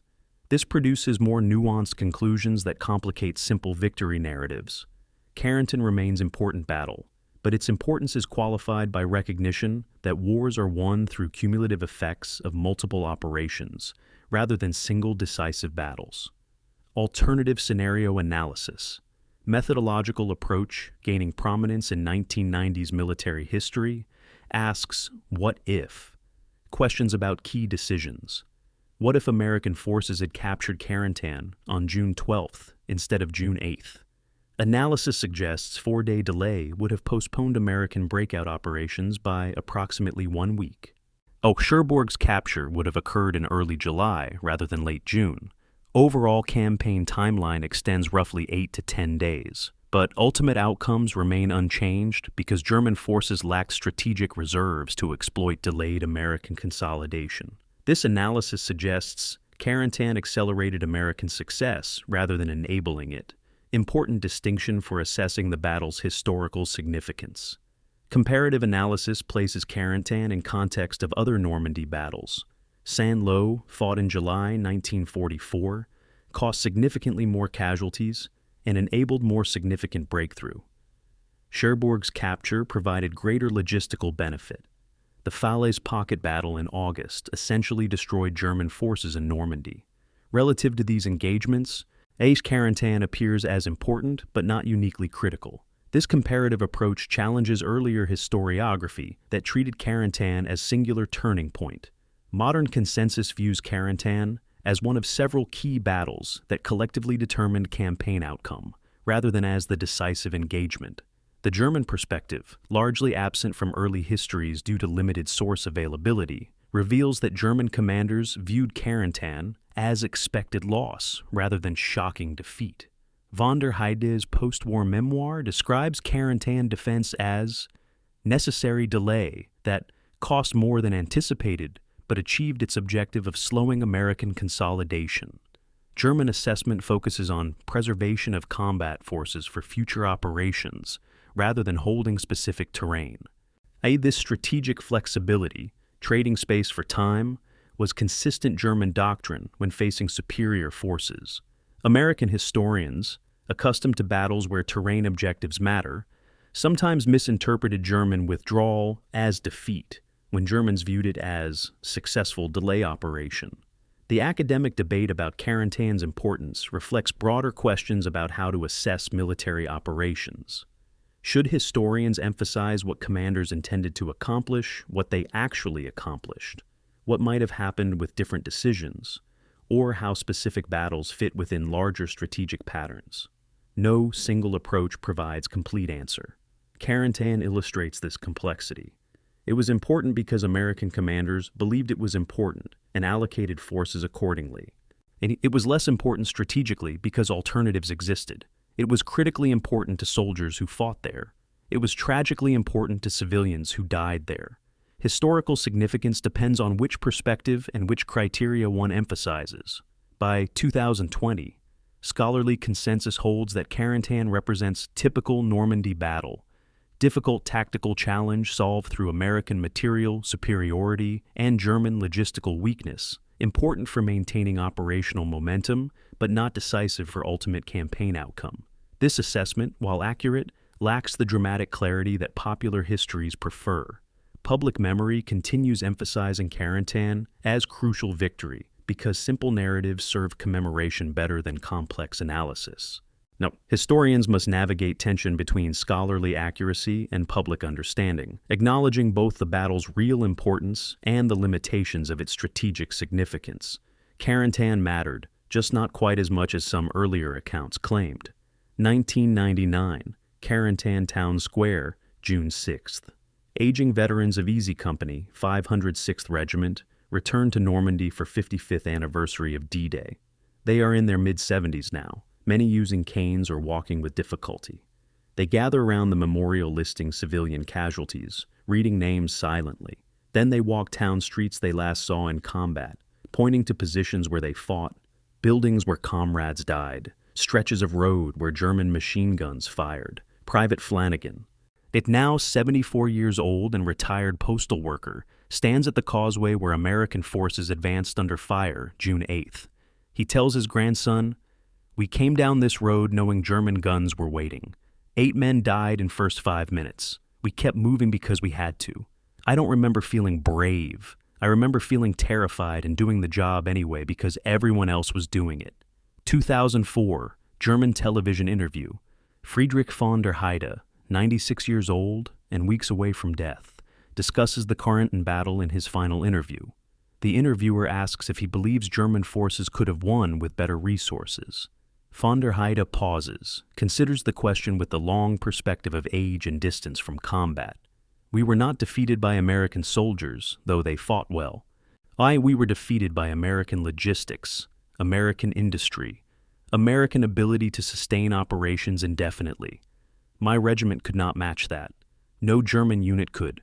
We fought skillfully with inadequate resources against enemy with unlimited resources. The outcome was predetermined by industrial capacity, not tactical decisions. Young officers should learn this. Courage and skill matter, but logistics and industry determine wars."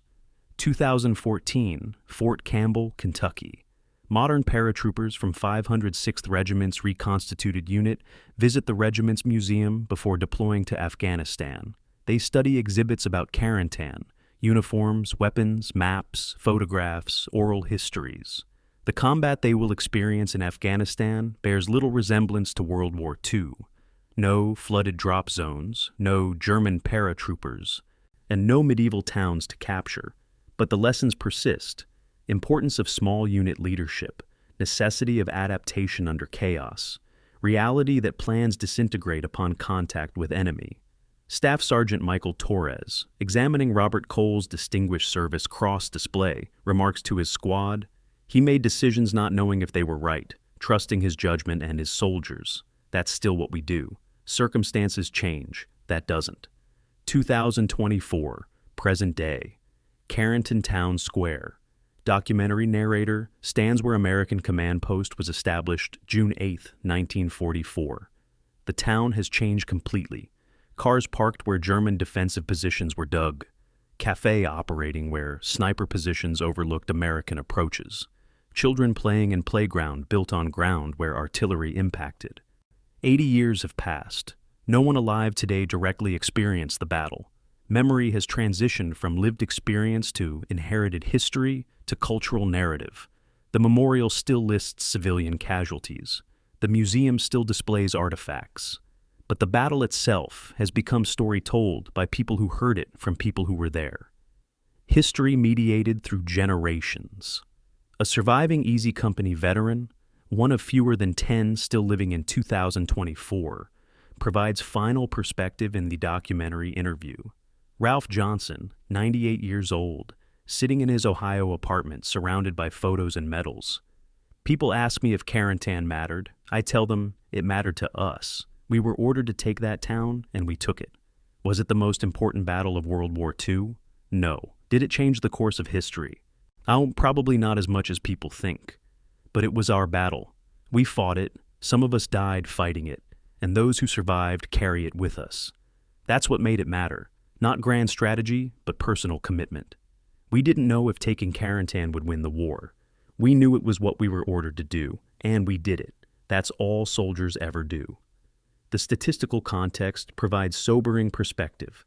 Carentan's casualties, American, German, and civilian combined, represent approximately 0.3% of total Normandy campaign casualties, 1,500 casualties from over 480,000 total. By raw numbers, Carentan is minor engagement in larger campaign. Yet, Carentan received 8 to 10% of contemporary American media coverage, appears in most popular histories of D-Day, and is studied at military academies worldwide. This disparity between numerical and cultural significance reflects narrative appeal rather than military importance. Carentan has human-scale story, scattered paratroopers organizing under chaos, and small-town battles, individual leadership decisions. This narrative accessibility explains why Carentan persists in cultural memory, while numerically larger but less comprehensible battles fade from public consciousness. Comparative military value, assessed through outcomes rather than effort, places Carentan below both Cherbourg and Saint-Lô in strategic importance. Cherbourg's port facilities shortened supply lines by 14 days relative to beach-based logistics. Saint-Lô breakthrough opened Western advance and enabled Falaise pocket encirclement. Carentan shortened American consolidation by 3 days. The mathematical comparison is not subtle. Carentan accelerated the timeline, but did not change what was possible. This assessment does not diminish the courage required or the tactical difficulty overcome. It simply acknowledges that strategic importance and tactical difficulty are different measures. The institutional memory within the 101st Airborne Division maintains Carentan as foundational battle in unit history. New paratroopers receive instruction about the campaign, emphasizing lessons still relevant. Junior leader initiative matters more than rigid command structures. Adapting to chaos is more valuable than adhering to plans. Maintaining offensive momentum often succeeds where careful preparation would fail. These lessons, distilled from Carentan experience, they shape modern airborne doctrine. The battle's value as teaching tool exceeds its historical significance. It provides clear examples of principles that remain relevant even as technology and tactics evolve. Modern military academies use Carentan as case study for command under conditions of extreme uncertainty. The battle exemplifies situation where senior commanders had minimal information, communications functioned poorly, unit integrity dissolved, and success depended on lieutenants and sergeants making correct decisions without guidance. This scenario persists in modern warfare despite technological advances. Radio networks fail. GPS gets jammed. Careful plans encounter reality. When this happens, organizations that have cultivated initiative at junior levels adapt successfully. Organizations dependent on centralized control collapse into paralysis. Carentan teaches this lesson clearly through concrete historical example that students can analyze and apply. The meaning of Carentan changes across generations. For soldiers who fought there, it meant survival, loss, fear, and accomplishment. For their children, it meant stories heard at family gatherings about a war they never experienced. For grandchildren and great-grandchildren, it means history read in books or seen in museums, important but abstract. This generational transition in memory is natural and inevitable. Direct experience gives way to inherited narrative, gives way to historical analysis. Each generation relates to the past differently, finding meanings that reflect contemporary concerns rather than only honoring original experience. What should Carentan mean today, 80 years later? Perhaps this: that ordinary people, placed in extraordinary circumstances, often perform better than anyone expects. That military success depends less on brilliant strategy than on thousands of small decisions made correctly under terrible pressure. That victory is complicated when achieving it requires destruction, that civilians pay disproportionate costs for strategic decisions they did not make. That courage and skill matter, but logistics and resources determine outcomes. That remembering costs is as important as celebrating achievements. That history is constructed from multiple perspectives, none complete alone. That battles matter to those who fight them, regardless of strategic importance. That human cost of warfare exceeds any calculation of military necessity. These lessons, drawn from studying Carentan, remain relevant as long as societies contemplate war. 80 years after the battle, Carentan stands as monument to contradictions inherent in military operations. It was important enough that soldiers died achieving it. It was not important enough to have changed ultimate outcomes had it been delayed. It demonstrated American capability while revealing American improvisation necessary when plans failed. It showed German skill while exposing German logistical weakness that doomed their defense. It liberated a town while destroying much of it. It linked beaches while costing lives. It succeeded tactically while leaving moral questions unanswered. Carentan was victory, but complicated victory, like most victories when examined honestly rather than celebrated uncritically.